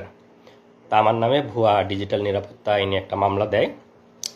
মামলা দিয়ে সকালে আমাকে থানায় পাঠাবে। থানায় পাঠানোর আগে আমার তো এই ড্রেসটার অবস্থা খুবই খারাপ, রক্ত ময়লা সব কিছু ভর্তি। এইটা করে যখন আমি থানায় যাব, থানা থেকে যখন কোর্টে উঠবো, তখন তো সবাই দেখবে আমার অবস্থা। তখন ওরা করে কি, আমার যেহেতু লাগেজ ওদের কাছেই, আমাকে এয়ারপোর্ট থেকে তুলে নিয়ে গেছে, লাগেজ তো ওদের কাছেই, লাগেজে আমার জামা কাপড় আছে, লাগেজ থেকে অন্য একটা গেঞ্জি নিয়ে আসলো। অন্য একটা গেঞ্জি নিয়ে এসে আমাকে বললো যে এটা চেঞ্জ কর। এটা খুলে আমাকে ফ্রেশ যে একটা গেঞ্জি, সেই একটা গেঞ্জি পরতে দিল, এই গেঞ্জিটা পর। তো আমার হাত পায়ের আমার ওঠার মতো অবস্থা নাই, কোনো মতে ওরাই পরাই দিল। আমি কোনো মতো করে পরে গেঞ্জিটা চেঞ্জ করে এই গেঞ্জিটা আমার লাগেজে, ভাগ্যিস এই গেঞ্জিটা ওরা আমার লাগেজে দিয়ে রাখছিল, এটাই করে লাগেজেই ফেলে দিয়ে রাখছে। পরবর্তীতে তো আমি জেল থেকে বের হওয়ার পরে যখন লাগেজ নিয়েছি, তখন আসলে এই গেঞ্জিটা আবার পাইছি। আমাকে ফ্রেশ একটা গেঞ্জি পরায়ে আমাকে থানায় পাঠায় দেয়। থানায় পাঠায় দিয়ে সেখানে যেটা বললাম যে আমার নামে মিথ্যা ডিজিটাল নিরাপত্তা আইনে মিথ্যা মামলা দেয়। মামলা দেওয়ার পরে আমি তো থানায় এসে, দিকে তো আমার পরিবার খোঁজাখুঁজি করতেছে, যে সংবাদ সম্মেলনে ওরা জানছে, দেখতে পাইছে যে আমাকে গ্রেপ্তার দেখাইছে, কিন্তু এখনও ওদের সাথে আমার দেখা হয় নাই। আমি তো বুঝতে পারতেছি না যে আমাকে গ্রেপ্তার পেপার পত্রিকায় মিডিয়া, কারণ আমি তো আমার জগতে। তো এই পর্যায়ে ওরাও খোঁজাখুঁজি করতেছে। তো এখন ও একটু সংক্ষেপে বলুক যে ওদের থানায় আসার পরের অভিজ্ঞতা। আমার কথা শেষ হয়েছিল যে আমার থেকে টাকা নিল, টাকা নেওয়ার পর তারা কনফার্ম করলো যে টাকা পেয়েছি, একটু পরে ছেড়ে দিব। তো আমরা ওয়েট করছি, আর কোনো খবর নাই। এরপরে যখন অনেক বেশি ভাইরাল হলো, তারপর আমার কাছে ওই যে আমার হাজবেন্ড বললো না যে যারা গার্ড দিচ্ছিল তাদেরকে অনেক রিকোয়েস্ট করছে, তো সেখানকার একজন আমাকে কল দিয়ে বলছে যে আমি আপনার হাজবেন্ডের ব্যাপারে জানি, উনি ভালো আছে, উনি মারা যায় নাই, উনি ঠিক আছে, আপনারা চিন্তা করিয়েন না। তো আপনারা যে এত একদম ভাইরাল করে ফেলতেছেন, ম্যাসাকার করতেছেন, এই সেই করতেছেন, এগুলা কইরেন না, যত করবেন তত ক্ষতি হবে, এরকম করে আমাকে বলছে। তো তারপর আমি বললাম আমাকে তো কিডন্যাপের কথা বলে টাকা নিছে, তো এগুলা কারা তাহলে? পরে বলে তাই নাকি, টাকা নিছে, আপনারা টাকা দিছেন কেন? তারপরে আমি তো জানি না, আমাকে বলছে কিডন্যাপ করছি, টাকা দেন, টাকা দিছি, কিন্তু তাকে আর ফিরিয়েও দেয় নাই এবং ফোন নাম্বারও বন্ধ। তখন সেই পুলিশ অফিসার বলছে না, কিডন্যাপ করা হয় নাই, সে ডিবির হেফাজতে আছে এবং তাকে সম্ভবত অ্যারেস্ট দেখানো হতে পারে 2-1 দিন পরে। আপনারা যারা লাইভটা দেখতেছেন একটু শেয়ার করেন, যাতে বাকি সবাই আসলে যে ফ্যাসিবাদ এবং গুম এরা যে কতটা ভয়াবহ, সবাই যেন জানতে পারে। হাসিনার ফ্যাসিবাদের শাসন এবং হাসিনার গুম নিয়ে সবাই যেন জানতে পারে। আপনারা সবাই লাইভটা একটু শেয়ার করে দিন, যাতে সবার কাছে এই ইনফরমেশনগুলো পৌঁছায় যায়। তো ওই পুলিশটা আমাকে ফোন দিয়েছিল হলো দুপুর 11:30 থেকে 12টার এদিকে। তো আমাদের অবস্থাটা এমন ছিল, আমরা কাউকে বিশ্বাস করতে পারছি না তখন, কারণ কিডন্যাপের কথা বলে টাকা নিল, আবার পুলিশ ফোন করে আমাকে বলতেছে যে আপনারা এত ভাইরাল কেন করতেছেন। তো তখন আমাদের মনে হচ্ছে যে ওরা আমাদেরকে বাধা দেওয়ার জন্য হয়তো বা মিথ্যা কথা বলতেছে, আমাদের মনের ভেতরে সেই ধুকপুকুনি কমে নাই। তারপরে যাই হোক, সারাদিন চলে গেল। বিকাল 3টা 2:45 থেকে 3টা এর মধ্যে আমার ভাসুর, আমার যারা ঢাকায় ছিল, আমার ভাসুর আমাকে ফোন দিয়ে বলল যে সংবাদ সম্মেলন করে ওরা তো মনিকে অ্যারেস্ট দেখাইছে। তো ইয়েতে কি রেলওয়ে থানায় অ্যারেস্ট দেখাইছে। আর আমরা হচ্ছে তার করছিলাম, জিডি করছিলাম, হচ্ছে দক্ষিণ খান থানায়। তো রেলওয়ে থানায় অ্যারেস্ট দেখাইছে। আমার ভাসুরা সাথে সাথে সেখানে গেছে, যে তার সাথে দেখা করতে চাইছে, বলছে যে না এখন দেখা করা যাবে না এরকম। তো তখন আমার ভাসুর আমাকে বললো যে তুমি এখনই রওনা দাও, হয়তো তোমাকে দেখা করতে দিবে, তুমি সাফওয়ানকে নিয়ে এখনই চলে আসো। তখন আমি আমার ট্রেন ছিল আমার ইসলামপুরে জামালপুরে, তখন ট্রেন ছিল 3:30টায়, আমি সেই ট্রেনে তখনই রওনা দিই আমার বাচ্চাটাকে নিয়ে। তো এর মধ্যে যে 3টা দিন গেছে, এই 3 দিনে আমি শুধু একটু পানি খেয়েছিলাম, এবং আমার বাচ্চাটা তখন কোথায় যাচ্ছে কি খাচ্ছে আমি কিছুই জানি না। তো সেই অবস্থায় আমি আমার ছোট বাচ্চাটাকে নিয়ে আমি আমার দুলাভাইয়ের সাথে করে ট্রেনে যাচ্ছি। তারপর আমরা মানে 8:30টার দিকে ঢাকায় পৌঁছলাম। পৌঁছেই হচ্ছে আমি আমার ভাসুরকে কল দিলাম যে কোথায় আসবো। তো পরে বললো যে থানায় আসার আগে থানায় আসো, আর হচ্ছে অফিসারের নাম্বার দিল যে আগে এনাকে ফোন করো যে দেখা করতে দিবে কিনা, এত দূর থেকে আসছো, যদি দেখা করতে না দেয় শুধু শুধু আসে কষ্ট করা লাগবে, আগে কল দিয়ে কথা বলে নাও।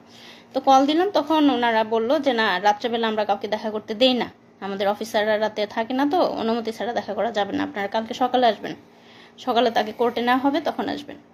তো আমি তো 3-4 দিনের এই ধকল, তার মধ্যে বাচ্চাটা নিয়ে আত্মীয়র বাসায় উঠেছি। আমার বাচ্চাটার অযত্নে ওর মানে পেটে গ্যাস হচ্ছে, মানে ওর প্যান্ট নষ্ট হচ্ছে, এরকম অবস্থা। তারপরে মানে যাই হোক, আমার তখন ফিলিংসটা এমন ছিল যে আল্লাহ, পাওয়া তো গেছে, সে তো বেঁচে আছে, এটাই আলহামদুলিল্লাহ। হ্যাঁ, তখন এরকমই ছিল, আমার খালি মনে হচ্ছে কখন সকাল হবে, আমি কখন দেখতে যাব। তারপর সকালবেলা আসলাম। তো আসার পরে হচ্ছে 10:30টার দিকে আমি রেলওয়ে থানার সামনে আমার ছোট বাচ্চাকে নিয়ে আমার ভাসুররা ছিল কোর্টে, মানে আমাদের কথা ছিল এমন যে যদি কোর্টে নিয়ে যায় যেন ওনারা দেখতে পায়, আবার থানায় থাকলে যেন আমি মানে যে কেউ একজন যেন দেখতে পারি, যে কেউ। তো ওনারা ওখানে ছিল, আর আমি আমার দুলাভাই সহ বাচ্চা সহ আমরা হচ্ছে রেলওয়ে থানার সামনে দাঁড়ায় আছি।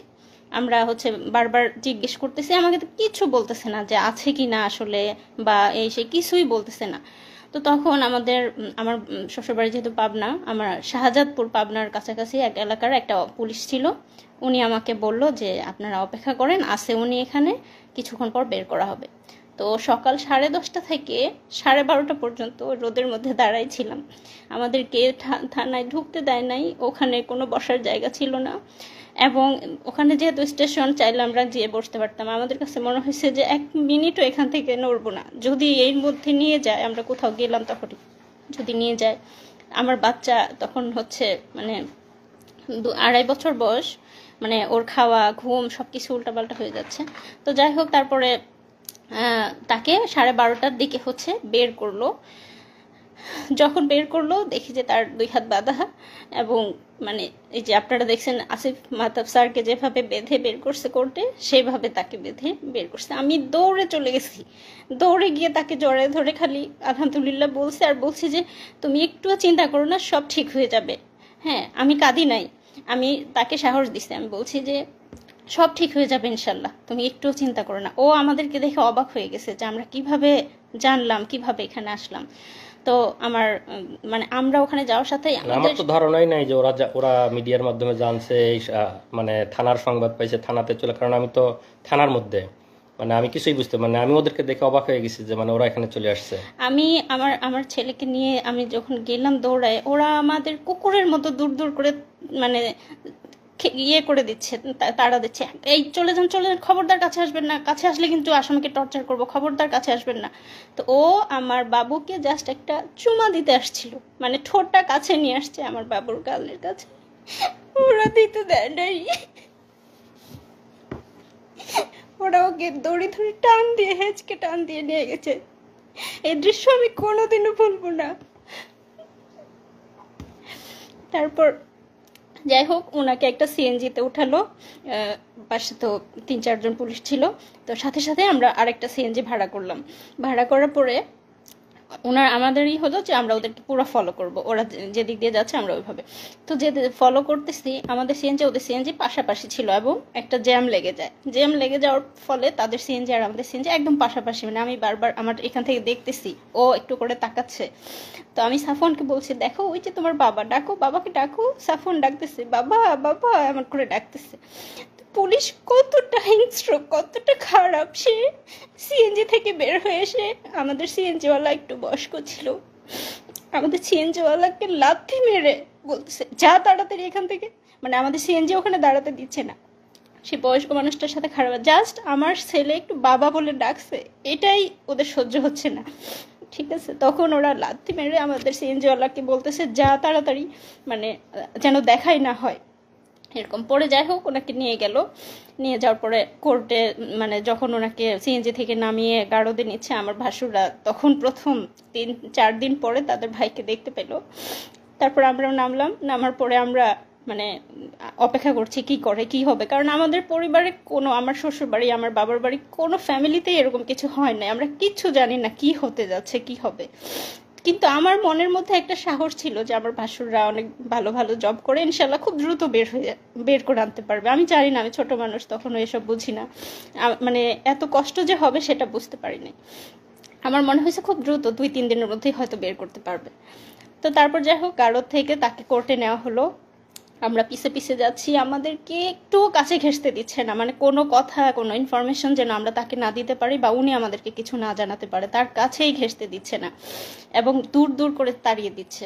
তারপর হচ্ছে তাকে তখন কোর্টে তোলা হলো। এরপর তুমি বলো। যে আসলে অভিজ্ঞতা বলতে গেলে আরও অনেক কষ্টের কথা, সব কিছু বলা এক লাইভে সম্ভব না। এরপরে তো আমাকে কোর্টে নিল গারদের, বা মানে কোর্টের কাহিনী আপনারা অনেকেই জানেন, যাদের পরিবারের অনেকে মামলা মোকদ্দমার শিকার হয়েছে। সেখানে কি অবস্থা সেটা আর বর্ণনা না করি, আমাদের লাইভ অনেক লম্বা হয়ে যাবে। তো আমাকে সেখানে যেহেতু বললাম যে ডিজিটাল নিরাপত্তা আইন, সরকার যে আইনটা করছে, আমাদের বাক স্বাধীনতা হরণের আইন, আমাদের স্বাধীনতা হরণের আইন, সেই আইনে মিথ্যা মামলা দেয়, মামলা দিয়ে আমাকে কোর্টে চালান দেয়, এবং কোর্ট থেকে আমাকে রিমান্ড দেওয়া হয়। আইনজীবী, আমি তখন আমার আমার আমার আইনজীবী বলছে যে পিএইচডি করে, পিএইচডি শেষ, মানে শেষের ইয়েতে, মানে স্কলার, সে রিসার্চার। এত কিছু শোনার পরেও বিচারক আমাকে রিমান্ডে দিছে, আসিফ মাহতাব স্যারকে বা আমাদের সম্মানিত শিক্ষকদেরকে যেভাবে দেওয়া হয় সেভাবে। আমাকে প্রথমে 3 দিনের রিমান্ডে দেয়, পরে আরও 1 দিনের রিমান্ড, এবং সেগুলার অভিজ্ঞতা বর্ণনা করতে গেলে আরও অনেক লম্বা হয়ে যাবে, তো সেগুলো আজকে বর্ণনা না করি।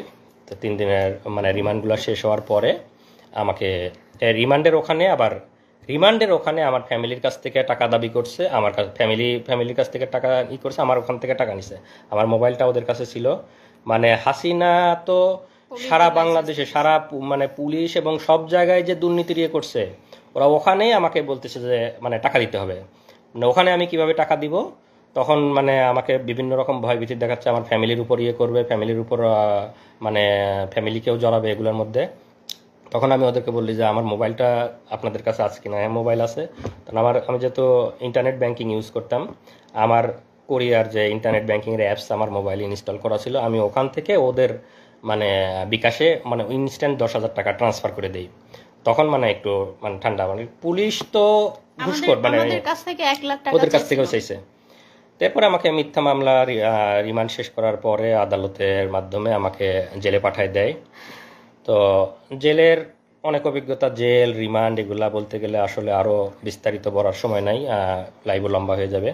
তো জেলের সবচেয়ে সুন্দর একটা অভিজ্ঞতা হলো যে আমাদের শহীদ দেলোয়ার হোসেন সাইদি হুজুরের সংস্পর্শ পাইছি আমি ওই সময়।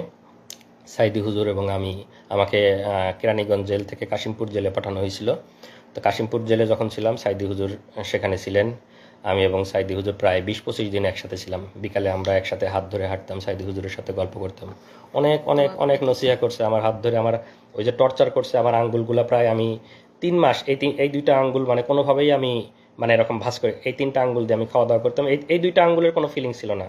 ওরা এমনভাবে মানে টর্চার করে যে এখানে বাইরে থেকে বোঝা যায় না, ভিতরের নার্ভ এবং ভেসেলগুলো যাতে ড্যামেজ হয়ে যায়। তো এই কারণে চাপ দেওয়ার ফলে হাত এবং পায়ের নার্ভগুলা কাজ করে না। বাইরে থেকে দেখে মনে হবে যে হালকা একটু দাগ বা এর মতো, কিন্তু ভিতরের নার্ভ মানে ড্যামেজ হয়ে যায়। এই কারণে দেখা যায় যে এদিকের সাপ্লাইগুলো বন্ধ হয়ে যায়। তো আমার এই 2টা আঙ্গুল প্রায় 3 মাস কোনো ফিলিংস পাইতাম না আমি। এবং আমি যেহেতু রিসার্চার, আমি পাইপেট ইউজ করি, আমি তো সবসময় এই ফিঙ্গারটা ইউজ করতে হয়। এই ফিঙ্গারের আমি কোনো মানে পেতাম, কোনো ফিলিংসই পাইতাম না। এটা তো এই ভাঁজ করা বা কোনো ফিলিংস ছিল না এই 2টা আঙ্গুল প্রায় 3 মাস। তো দেলার হোসেন সাইদি হুজুরের সভাপতি ছিলাম, উনি আমার হাতে মেসেজ করে দিছে, দোয়া করছে সাইদি হুজুরকে আল্লাহ জান্নাতুল ফিরদাউস নসিব করুক। এটা আমার জেলের সবচেয়ে সুন্দর অভিজ্ঞতা যে সাইদি হুজুরের মতো একজন মানুষের সহচর্যে আমি প্রায় 20 দিন ছিলাম। উনি আমাকে ওনার একটা ফতুয়াও গিফট করছিলেন ওই সময়। আর এই যে আমরা এতদিন পরে আজকে লাইভে আসছে, আপনারা সবাই জানেন যে বাংলাদেশ কোন ফ্যাসিবাদের মধ্যে ছিল, আমাদের কোনো বাক স্বাধীনতা ছিল না, আমাদের বলার কোনো সুযোগ ছিল না, বলার কোনো অধিকার ছিল না, মিডিয়া আমাদের কথা প্রচার করতো না, আমাদের পরিবারের উপর টর্চার করা হতো, পরিবারের আমি কোরিয়াতে চলে আসছি, আবার আল্লাহ আমাকে জেল থেকে বেরো অনেক কঠিন পথ পাড়ি দিয়ে আসতে হয়েছে, সেগুলা অন্য কোনো একদিন বলবো। তারপরেও আমার এখানে পিএইচডি ডিগ্রি হয়েছে, আল্লাহ আমাকে ভালো চাকরি মিলাইছে, অনেক ভালো আছি। কিন্তু তারপরেও তো মানে দেশের প্রতি টান আছেই। আর এতদিন যে আমরা বলতে পারি নাই, কিন্তু এর মাঝে তো আমরা চুপ ছিলাম না। আমরা যারা বলতে চাই তারা তো আমরা বিভিন্নভাবে বলার চেষ্টা করি। আমি আল জাজিরাতে, বিবিসিতে, আমাদের শ্রদ্ধেয় সামি ভাই, তাসনিম খলিল ভাই, ওনাদের সাথে কথা বলছি, ওনাদের কাছে বলছি, বিবিসিতে বলছি, আল জাজিরাতে বলছি, সব জায়গায় হাসিনার ফ্যাসিবাদ, হাসিনার গুম, এগুলো আমরা অলরেডি ইন্টারন্যাশনাল মিডিয়াতে দিয়ে রাখছিলাম। এবং আজকের যে এই যে সরকারের পতন, এগুলো আসলে তো সব কিছুরই সম্মিলিত একটাই মানে বাইরে থেকে মানে র্যাবের যে স্যাংশন বা র্যাবের এগুলো সব কিছুই আসলে সম্মিলিত মানে রিপোর্ট বা এগুলোর মাধ্যমে হয়েছে। এবং আমি যেহেতু পিএইচডি রিসার্চার ছিলাম, আমি তো স্বাভাবিকভাবেই মোটামুটি তাদের সাথে ইংরেজিতে কথা বলতে পারবো। তো আমি তাদেরকে সব কিছু বিস্তারিত বলছি, বিবিসি, আল জাজিরা এবং মানবাধিকার সংগঠনগুলোকে। তো আসলে শেষ কথা এটাই যে আমরা যারা প্রবাসে আছি সবাই দেশকে ভালোবাসে, স্বাভাবিকভাবে আমিও ভালোবাসি, দেশকে অনেক ভালোবাসি। দেশকে ভালোবাসি জন্যই পিএইচডি শেষ করে ইচ্ছা ছিল দেশে ফিরে যাব, দেশে থাকব, দেশের জন্য কাজ করব, সেই আশা আকাঙ্ক্ষা নিয়েই গেছি। এবং নিজের যোগ্যতা বলে ইচ্ছা ছিল ইউনিভার্সিটিতে জয়েন করব, ইউনিভার্সিটিতে জয়েন করার চেষ্টা করেছি, কিন্তু আমাদের যেহেতু মেধাকে মূল্যায়ন করা হয় না, স্বাভাবিকভাবেই আমাকেও মূল্যায়ন করা হয় নাই। আমাকে দেশের জন্য কাজ করতে গিয়ে আমাকে আসামি হয়ে দেশ থেকে ফিরে আসতে হয়েছে। তো আমরা সেই কষ্ট নিয়েই এখনও আছি। শত কষ্টের পরেও আমরা আজকে আলহামদুলিল্লাহ বলি যে আমাদের শত জুলুম নির্যাতনের পরে আল্লাহ আমাদেরকে মুক্তি দিয়েছে, ফ্যাসিবাদ থেকে মুক্তি দিয়েছে, জালিমের শাসন থেকে মুক্তি দিয়েছে। এবং আজকে আমান, আজমি, আরমান ভাইরা ফিরে আসছে আয়নাঘর থেকে, এটা দেখে আমরা কান্না করতেছি, আমি আমার স্ত্রী আমরা কান্না করতেছি যে আমরা 3 দিন ঘুমিয়ে আমাদের কি অবস্থা ছিল, মনের অবস্থা। এই ভাইরা 8-10 বছর ধরে গুম, তাদের মনের অবস্থা কি? আপনারা হয়তো তাদের কথাও শুনবেন, তারা আস্তে আস্তে হয়তো আসবে। তাদের মানসিক অবস্থার কি অবস্থা আমি জানি না, 3 দিনেই তো আমার মানসিক অবস্থা বর্ণনা করলাম। এবং এই অবস্থায় সবসময় দেশে যাওয়ার জন্য উদ্যম, যেহেতু মিথ্যা মামলা দিয়ে রেখেছে এবং দেশের জন্য কাজ করতে গিয়ে দেশ থেকে আসামি হয়ে ফিরে আসছি, দেশে যাওয়ার খুব বেশি সুযোগ ছিল না। এর মাঝে আমার আম্মা ক্যান্সারে আক্রান্ত হয়ে মারা যায়। আমি আম্মাকে শেষবার দেখতে পারেন, আম্মা মারা যাবে, আম্মা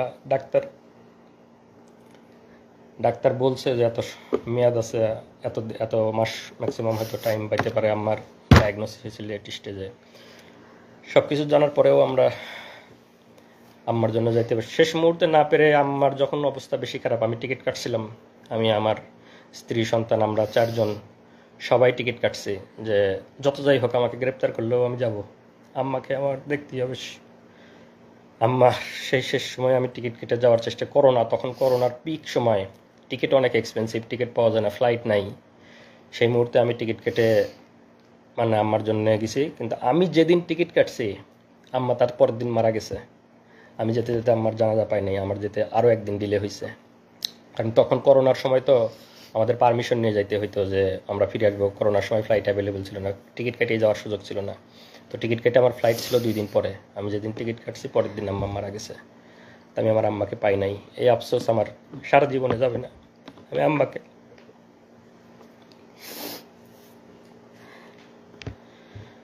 আপনারা আমাদের জন্য দোয়া করবেন। যারা যারা হাসিনার জালিম হাসিনার ফ্যাসিবাদের কবলে আছেন সবার জন্য আমাদের দোয়া থাকবে। এবং যারা যারা আজকে আয়নাঘর থেকে ফিরে আসতেছেন তাদের জন্য দোয়া থাকবে। এবং আমরা আবার ফিরে আসতে চাই, শত নির্যাতনের পরেও আমরা চাই আমরা দেশে ফিরে আসব, দেশের জন্য কাজ করব। নতুন দেশ গঠনে আমরা সবাই একসাথে ঐক্যবদ্ধভাবে কাজ করব। এবং আমাদের নতুন বাংলাদেশ হবে সুজলা সুফলা, এবং যেখানে কোনো দুর্নীতি থাকবে না, যেখানে কোনো ফ্যাসিবাদ থাকবে না। এই ডিজিটাল নিরাপত্তা আইন, এই বাক স্বাধীনতা হরণের আইন উঠিয়ে দেওয়া হবে, এবং আমি আশা করি যারা মানবাধিকার সংস্থায় আছেন, যারা নতুন সরকার গঠন করবেন, তারা এই ফ্যাসিবাদী এবং বাক স্বাধীনতা হরণকারী এই ডিজিটাল নিরাপত্তা আইন আপনারা উঠিয়ে দিবেন। যারা যারা আমরা নির্যাতনের শিকার, তাদেরকে এই জুলুম থেকে আপনারা মুক্তি দেবেন।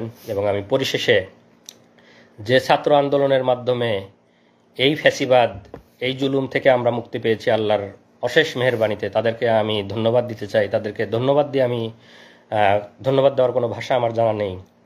তাদের এই আন্দোলনের ফলে এবং যারা শহীদ হয়েছেন, তাদের আত্মার মাগফিরাত কামনা করি।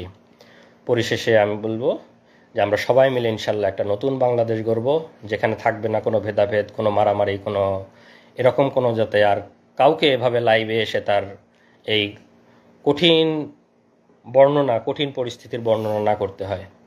সবাইকে ধন্যবাদ। আসসালামু আলাইকুম ওয়া রাহমাতুল্লাহ।